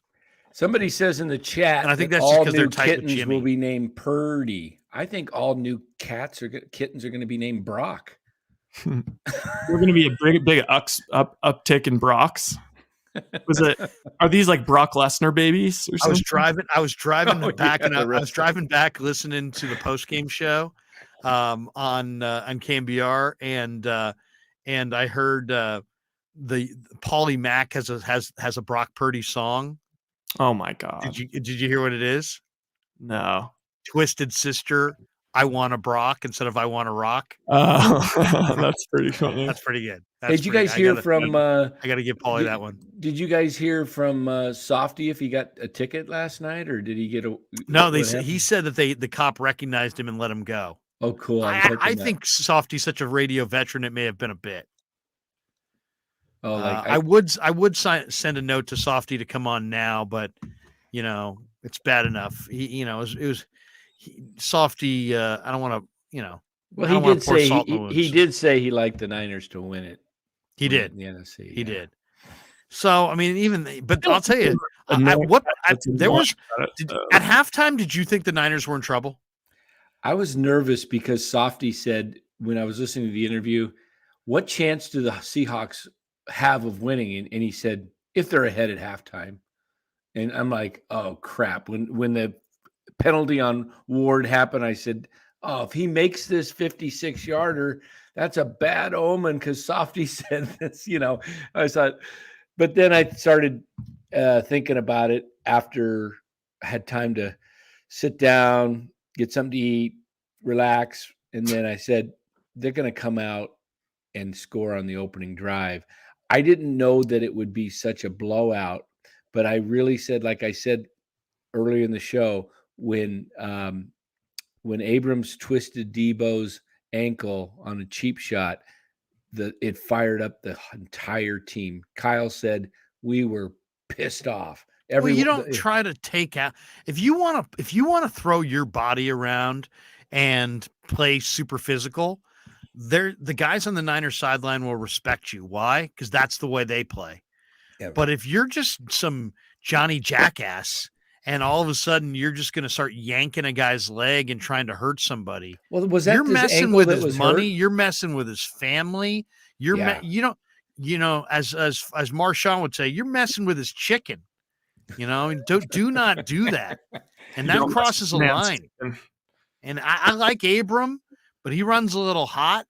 And maybe we're understanding why he's such a young guy who's been on 3 teams by now.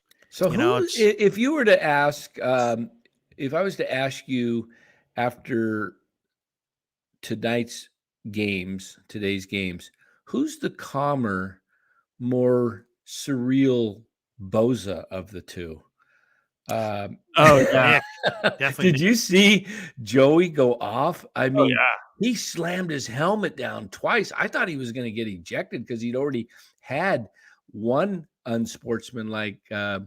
But they were holding him all night on the spin move. He does that spin move like Nick, and the guy just one arm held him. Like, you don't block with one arm. Do you guys kind of root for Joey Bosa because he's Nick Bosa's, worse, like less successful, like older brother? Well, I was pulling for Jacksonville. Pretty damn good, man. He's great. He's a good player, but I just want. Plays like never. You think he's? I think he's stronger than Nick, or not stronger, but he's bigger than Nick. He's heavier than Nick. He doesn't look as big to me as Nick. He's a little taller than Nick. Deceptively big. He's just so well proportioned that he doesn't seem as like insanely huge. We got this one from CJ Gray. The first half Purdy can't show up anymore in the playoffs. I think you're going to see a better performance out of him in the first half of the second game. This is why the Niners you had to be a little concerned, because when you have a rookie quarterback, it's totally normal and human nature to, struggle in your first playoff setting when the intensity. And we talked to guys this week, guys who are veterans. Hey, what's the difference between, playoff football and regular season football? And just the intensity. And, and this is a new level for him. So he was, getting a taste of it for the very first time. And you knew there was going to be some little transition there. And it's like, the question is, can you get your young quarterback to kind of transition and deal with that higher level of football without losing the game? And they did that today. So I expect was next asking week. this about us actually earlier. It's like big playoff weekend, or our first playoff game that we're working with the Niners and the Talk Sport is the post game going to run all right? We had to show up in playoff.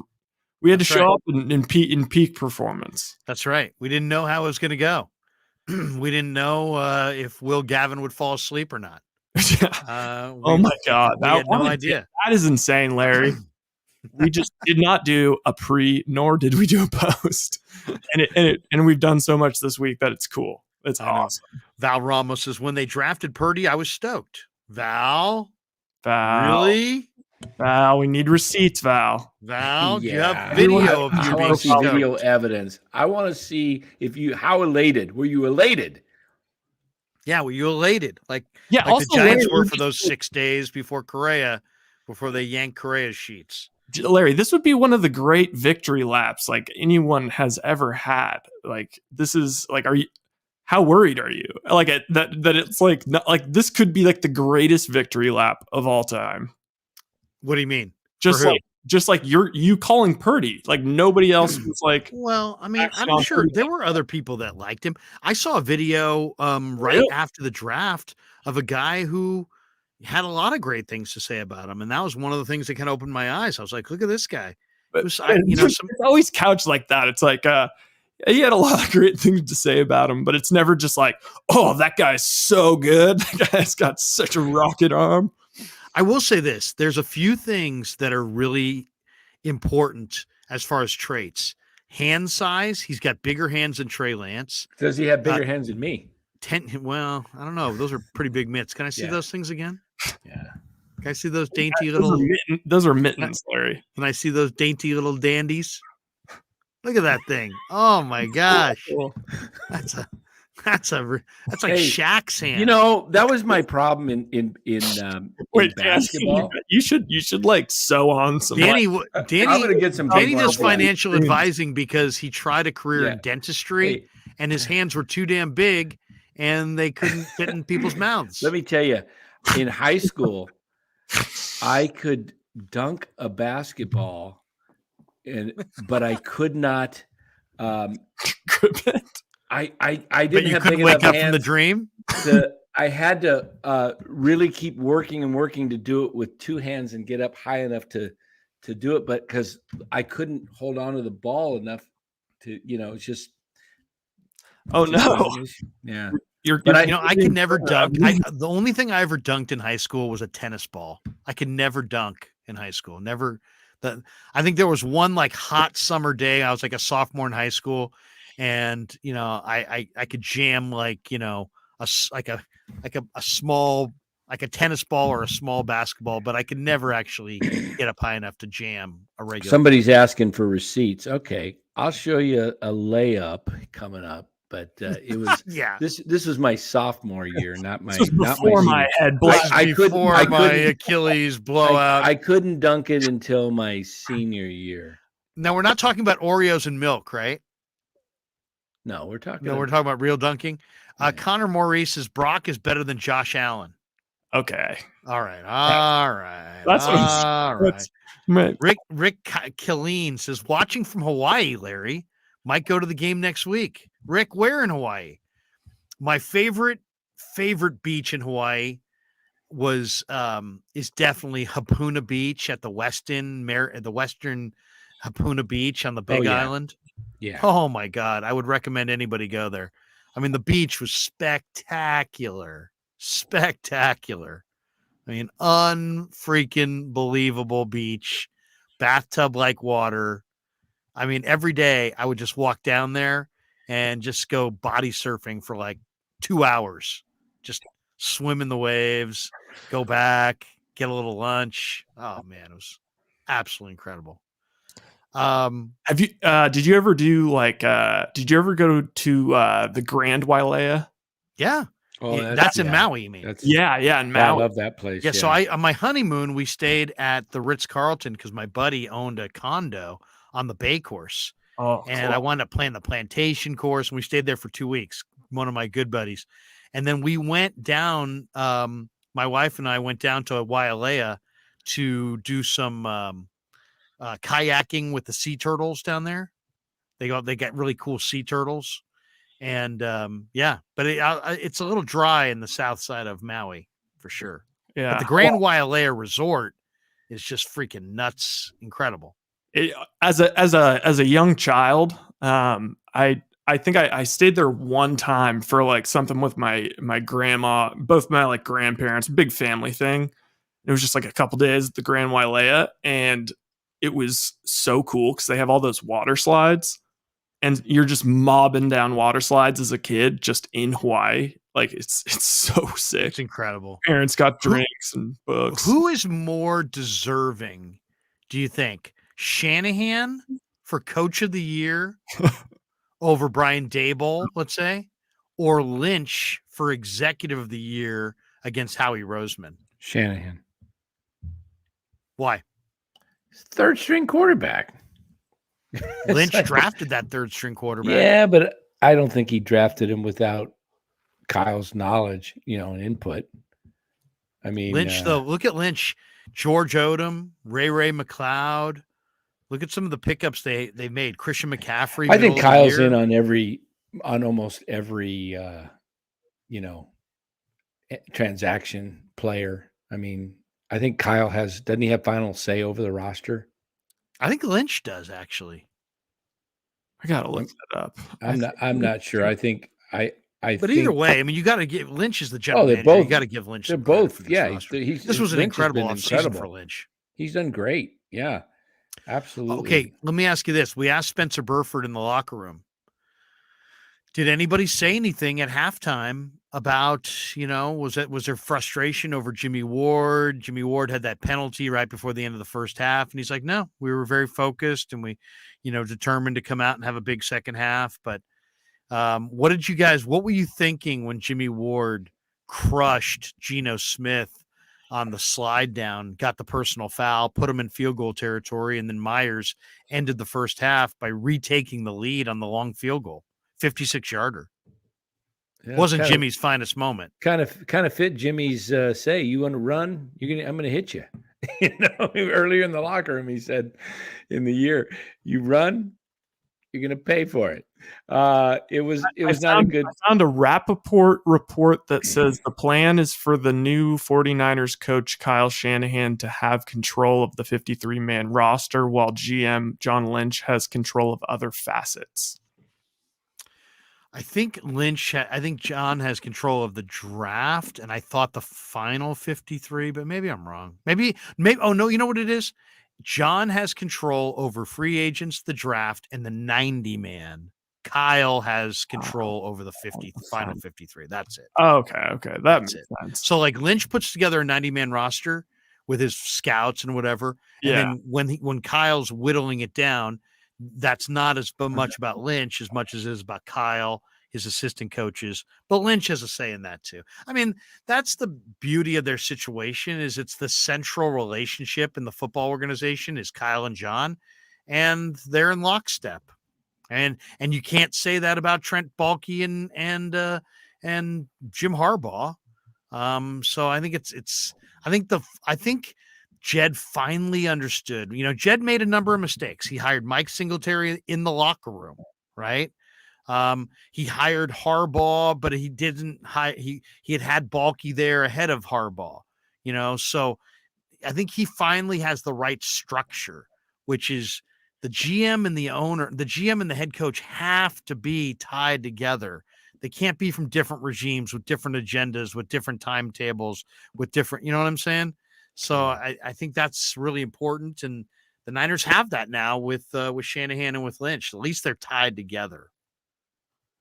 Yeah, that's very important.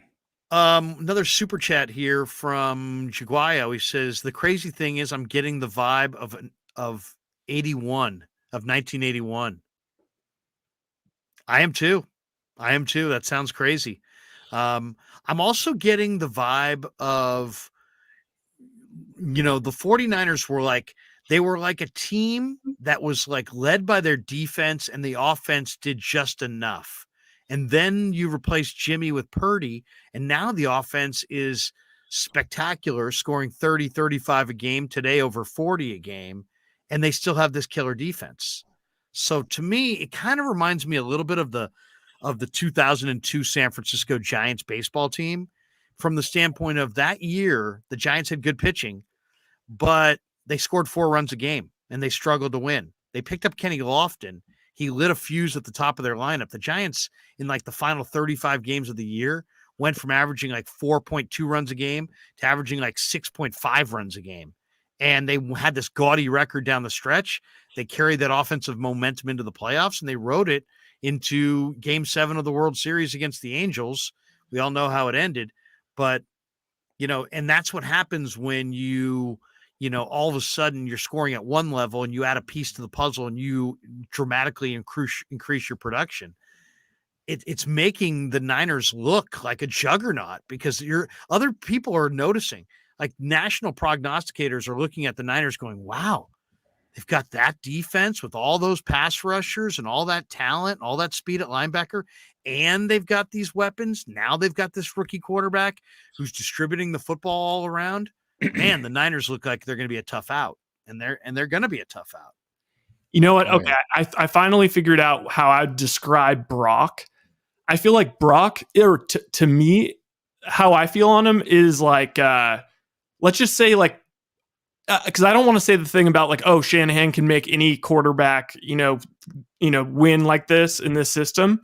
So I would just say that like Brock just turned out to be like all the things that Brock is the best at are also the things that like Shanahan values the most. So it doesn't matter if he doesn't have some of the other stuff, because he actually like he gets like 100% out of this offense, basically. I don't want to draw the comparison between Jimmy and DeBerg, because I think Jimmy's a better player than DeBerg. But before there was Joe Montana, there was Steve DeBerg. And he was a big pocket passing quarterback with a very strong arm, a stronger arm than Joe Montana, great stature. And he just didn't win. Ball didn't come out on time, a lot of turnovers, couldn't avoid the rush, wasn't all that athletic, didn't make off schedule throws, blah, blah, blah, blah, blah. He just wasn't as good. Joe Montana stepped in. All of a sudden, he was escaping the rush, extending plays, making plays down the field, making plays with his feet. Facts too. And it's really very similar. And it's like you looked up and you said, well, wait a second, is it Walsh? And suddenly it was like, when Walsh, it's Walsh and Walsh and Walsh and Walsh. Yeah, but Walsh was the coach with DeBerg too, and they weren't getting it done. So was it Walsh or was it Joe? And it's like, Shanahan's great, but man, you got to have the quarterback. And now he's got his quarterback, and he's going to win a lot of games with this quarterback. I'd be shocked if Shanahan goes away from Purdy anytime soon. I think he has identified that Brock's his guy. Yep. Guys, look at the box score today. It was a super wet, rainy day. It rained all morning. You would have thought it would have been like a 70-30 run-pass split. The Niners, in a game that was, pretty close, could have done it any way they wanted to do it. They had 30 passes and 33 runs. I mean, wow. They ran it a little bit more than they passed it. If they can get 30 plus runs in every game, they're not losing. Well, generally, if you're running the ball at the end of the game, which is what it takes to get 30 plus runs, that means you won. Right. But I hear what you're saying. It's definitely the way they want to win. The other thing I think was huge was the second half, the first series of the second half. They've been playing this game of deferring, defer to the possession till the second half.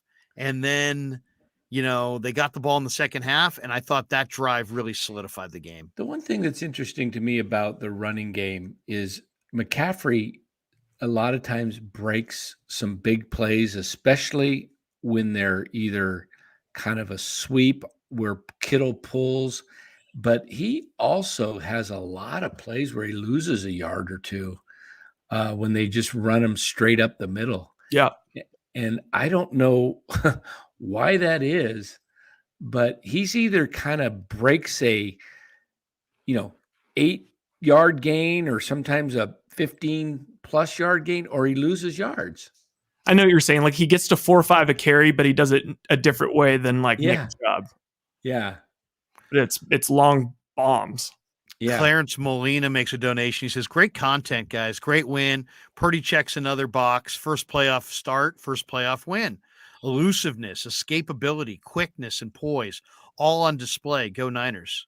Yep. That was a good super chat, Clarence, for sure. Okay, let's do this. Let's take a break. We got this question in the chat that I think I want to get you guys' thoughts on. The question is, if Purdy wins the Super Bowl MVP, what was the more impressive run? Purdy this year or Madison Bumgarner in 2014? Well, as if he we wins go the MVP, that's an a little easy one. football and baseball. But Jesus first, Christ, that is. let's do this. Let's do a word from our sponsors. We'll be right back with some more content, more 49er discussion after this on The Krueg Show. And right now, by the way, as we're taking a little break, we still have close to 900 people in the chat. We are closing in on 11,000 subs. Let me tell you exactly where we're at. Last I looked, we were at 10,960. You were at 925 last time. You were 75 away. No, 61. You were 39 away. Now we are at 10,972. Hey, so what are we away there? all everybody has to do during the break here. Yeah, is anybody go who is past- not yet a subscriber, if you could subscribe. just hit the subscribe button, and if you've got somebody else in the house with you, just open up the Krueg Show on their YouTube and just ask them to hit subscribe. That's all. Danny it takes. sounds like one of those. And if you know, kids, if you know where your mom and dad's wallet is, go get it and look for that credit card and then give us a call. All right, we'll take a break right here. We'll come back with more on the Krueg Show. All right. Larry Krueger here for Telmetrics. Thanks to Casey Bateman and the good people at Telmetrics. If you're an occupational therapist, if you're an orthopedic surgeon, a chiropractor, a physical therapist of any kind, Telmetrics is designed for you to use in your practice and will greatly benefit your patients. Telmetrics uses computer vision and artificial intelligence and provides a platform for outpatient rehab therapy services, both in the clinical and the telehealth environments. So using Telmetrics can improve your patient's experience and much more. So for all your sports injury needs, or if you're a physical rehabilitation specialist of any kind, call and make sure you use telmetrics.co, TELMETRIX.co. And thanks to Casey Bateman and all the good people at Telmetrics for being a proud sponsor of the Krueg. I'd like to thank our sponsor, Dan Coach Emilio. Dan is a buddy, and he is a phenomenal retirement planning specialist. And you can contact him today at securemoney.com or at his number 925-628-9966. There's a lot of uncertainty in our world right now, and you want to make sure that your money is secure. That is the key. Danny's got 25 years of experience, born and raised right here in the Bay Area, and he can help you get an immediate 10% premium bonus on your principal retirement account. So give him a call,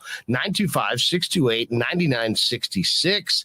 He'll make an appointment with you, and you can sit down. It's not a one-size-fits-all kind of a deal. He'll consult with you and come up with a strategy to get you going to where you want to be. Once again, 925-628-9966, securemoney.com on the web. And thanks.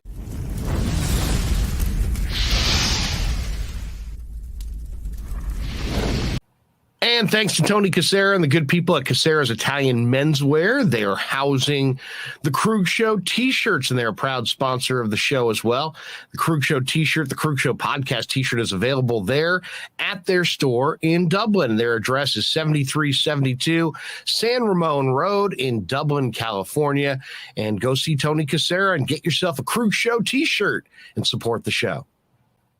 And special thanks to our sponsor, New York Style Italian Sausage. That's right, NewYorkStyleSausage.com is their website. Phenomenal product, whether it's the breakfast sausage, the Italian mild, the Italian spicy, the chorizo. You cannot go wrong with New York Style Italian Sausage. Once again, NewYorkStyleSausage.com. Often imitated, never equaled.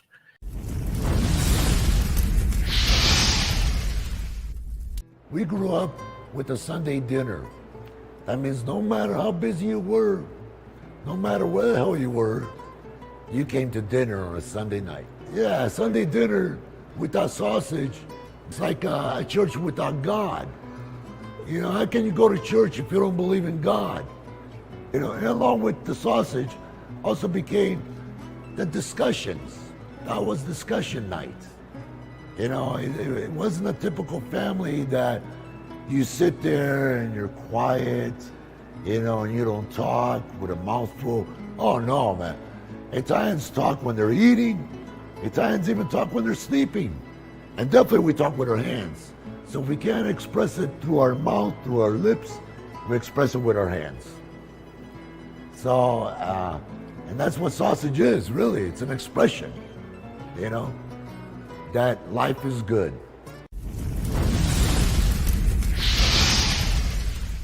So New York style sausage was started over 70 years ago.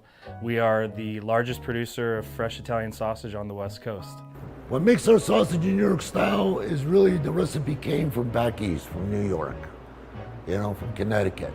If you look at all of our labels, there's maximum 4 or 5 ingredients, which we're really proud of. There's no preservatives, no MSG, fresh in, fresh out. The pork comes in fresh, goes out fresh. There's never any freezing throughout the process. We've always used fine quality cuts. We're never gonna deter from that. It's one of the reasons why our sausage is so good. I guarantee you put our sausage up against anybody else's from a flavor standpoint, no one will beat it, hands down. Hey, do yourself a favor and do me a favor. Go buy a package of the New York style Italian sausage. Guaranteed you will love it, guaranteed. Hey, Pasquale. Dan Cochimilio here for the Krueg Show. Just picked up for the very first time some of your New York style Italian sausage here at Sam's Club in Arizona. My wife just cooked it and I'm about to take a bite.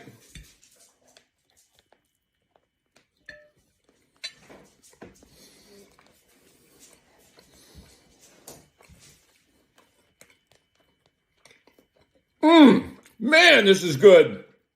Pasquale, when you winked and said you guaranteed we love it, you're right. This stuff is absolutely amazing. Best sausage I've ever tasted. Thank you, Pasquale.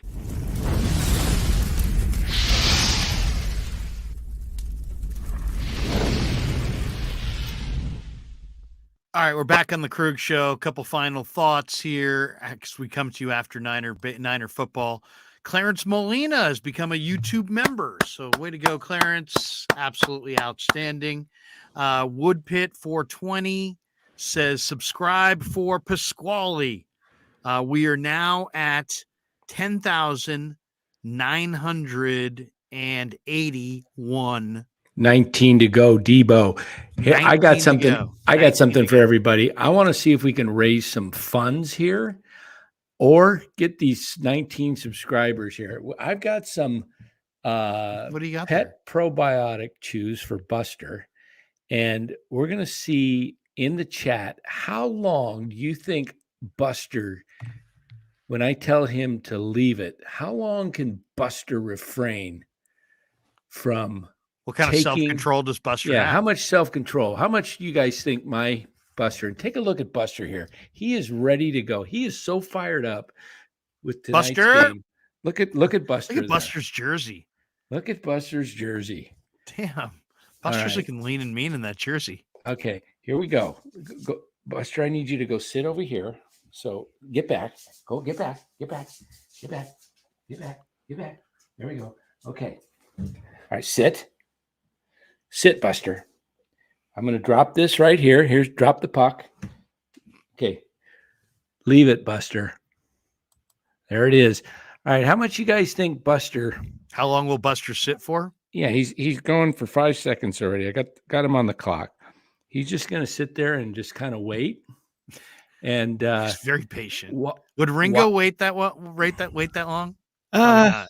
Probably he would start to like get a little restless. maybe move his tail around a little bit. I'll say this: Penny, the golden retriever that I have in the house, she there's no chance. I mean, there's no chance. I mean, she'd have the hardest time. She'd feel bad after she ate it, but she'd eat it. He'll look at that thing for. He might Wood go Pit 5 420. minutes. Dan has assured us that the treats are human grade. Yeah, I've got a couple Bouncer more. says, give him a sausage. Can lay down, leave it. Leave it. Wait. Look at that. Okay, go ahead and take it. Look at that. All right, there's Even Buster. Buster was kind of with his Niner jersey on. He's got one more coming. Sit. Okay, good boy. All right, leave it. Look, he's not looking at you. Yeah, Buster, make some eye contact up here. Hey, buddy, you want to say hello to everybody? Huh? So we got the Niner jersey on the front there. Okay. Someone said senior softball games, borderline pet abuse, Danny. Nah, he's just training discipline. Lay down.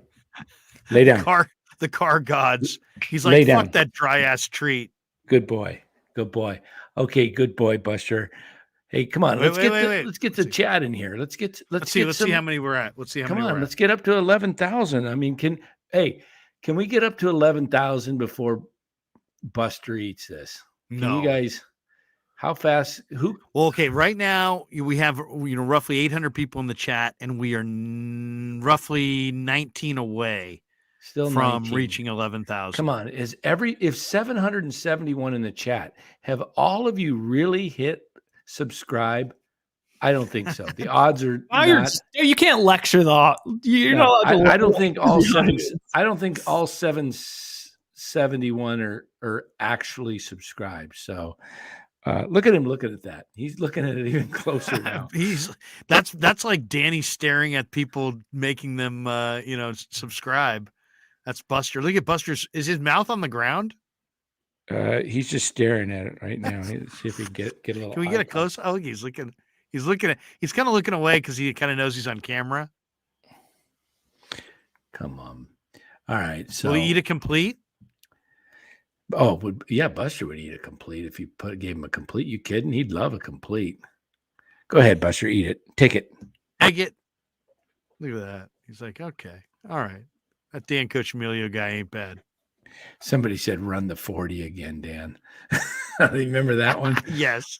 But that wasn't here. That was at your buddy's house, wasn't it? No, that was up in my when I was up in Prescott for the summer. I was renting a what do you call those things? B&B? Airbnb? Airbnb, yeah. I was trying to say the other one, VRBO, but it was a Airbnb, yeah. Guys, we haven't gone through the playoffs. Let's go through the matchups. So Jacksonville. What about that question real quick? Bumgarner.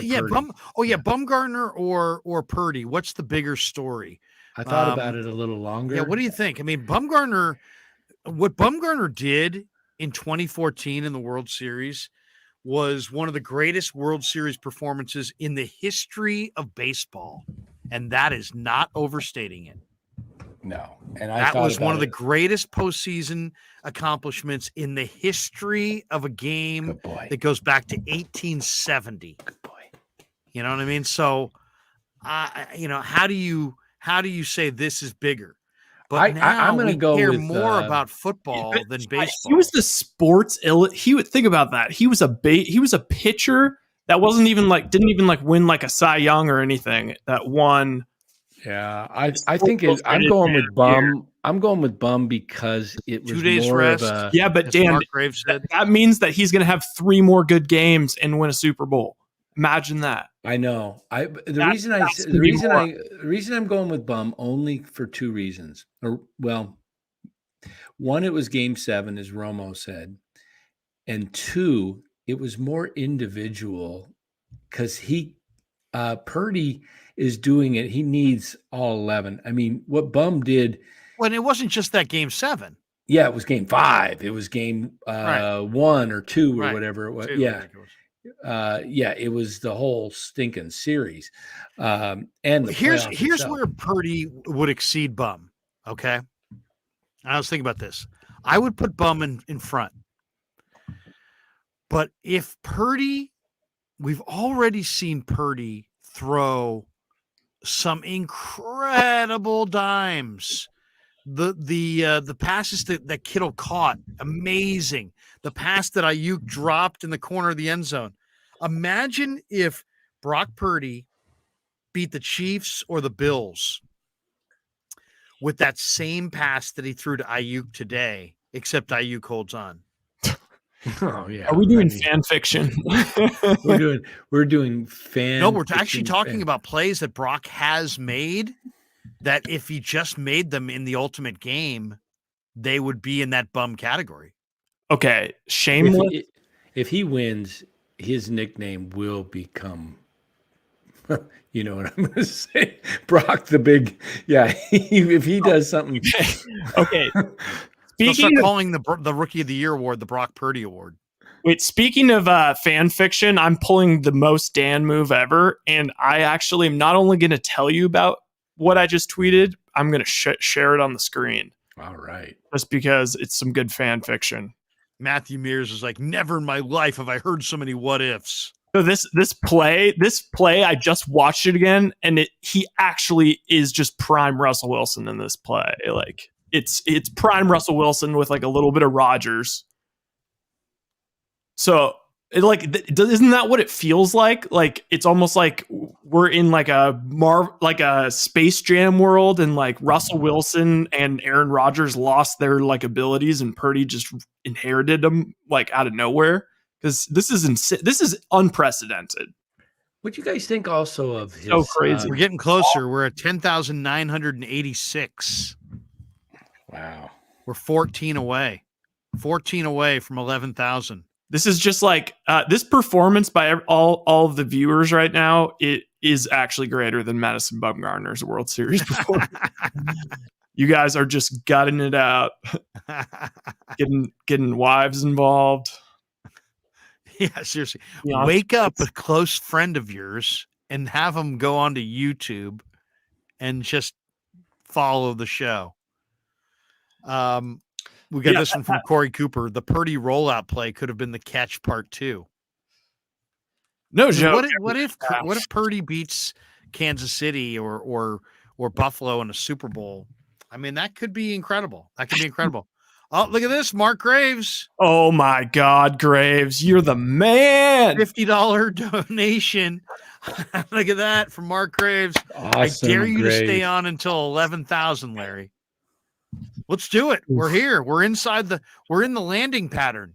Aren't you just conditioned like, oh my God, that is such an insane color. We don't normally see it.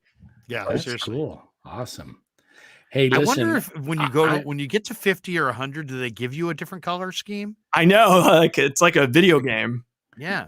I mean, I remember Graves not Graves. Who gave us what? We had one night where somebody went crazy. Maybe it was Malay. Malay was red on us. Malay made it rain up in here, and so did MF one night. Guy, just MF like well, no, there was. Do you guys remember the back-to-back nights this summer during Giants baseball? We got one night we got $900, and the next night it was like $700 of donations. That was a run. It was MF. MF was MF. MF was coming. MF had a big day at work. Like MF was coming from the track. Yeah, guys, wait a second. New update.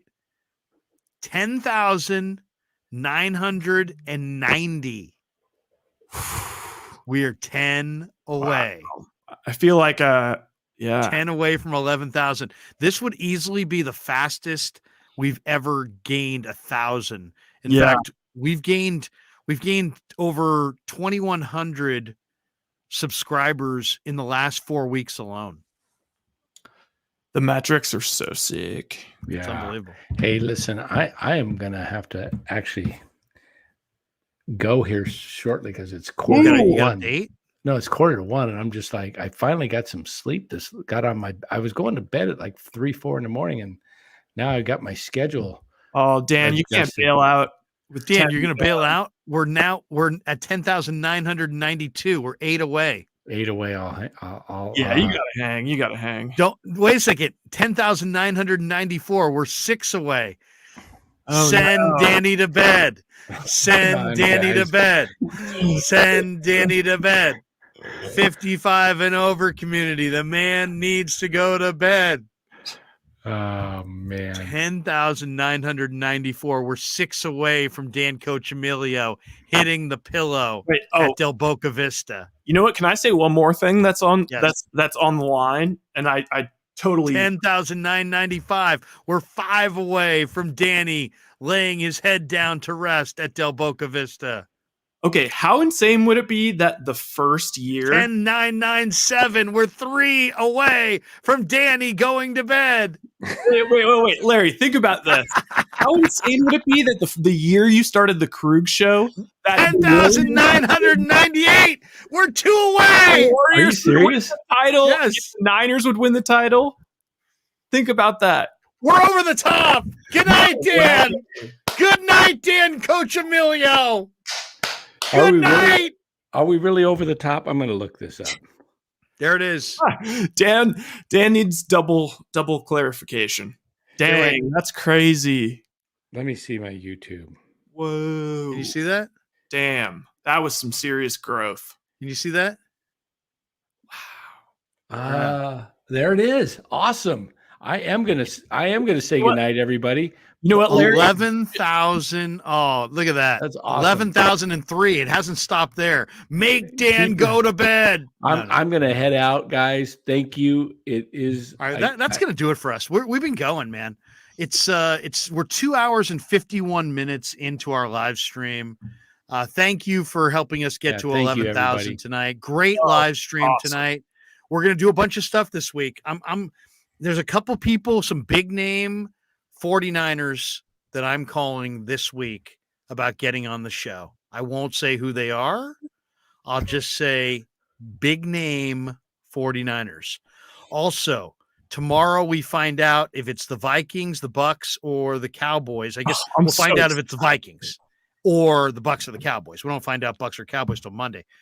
But we will be in Santa Clara 3 days this week doing video interviews, bringing you guys great content. Rye's been doing an incredible job.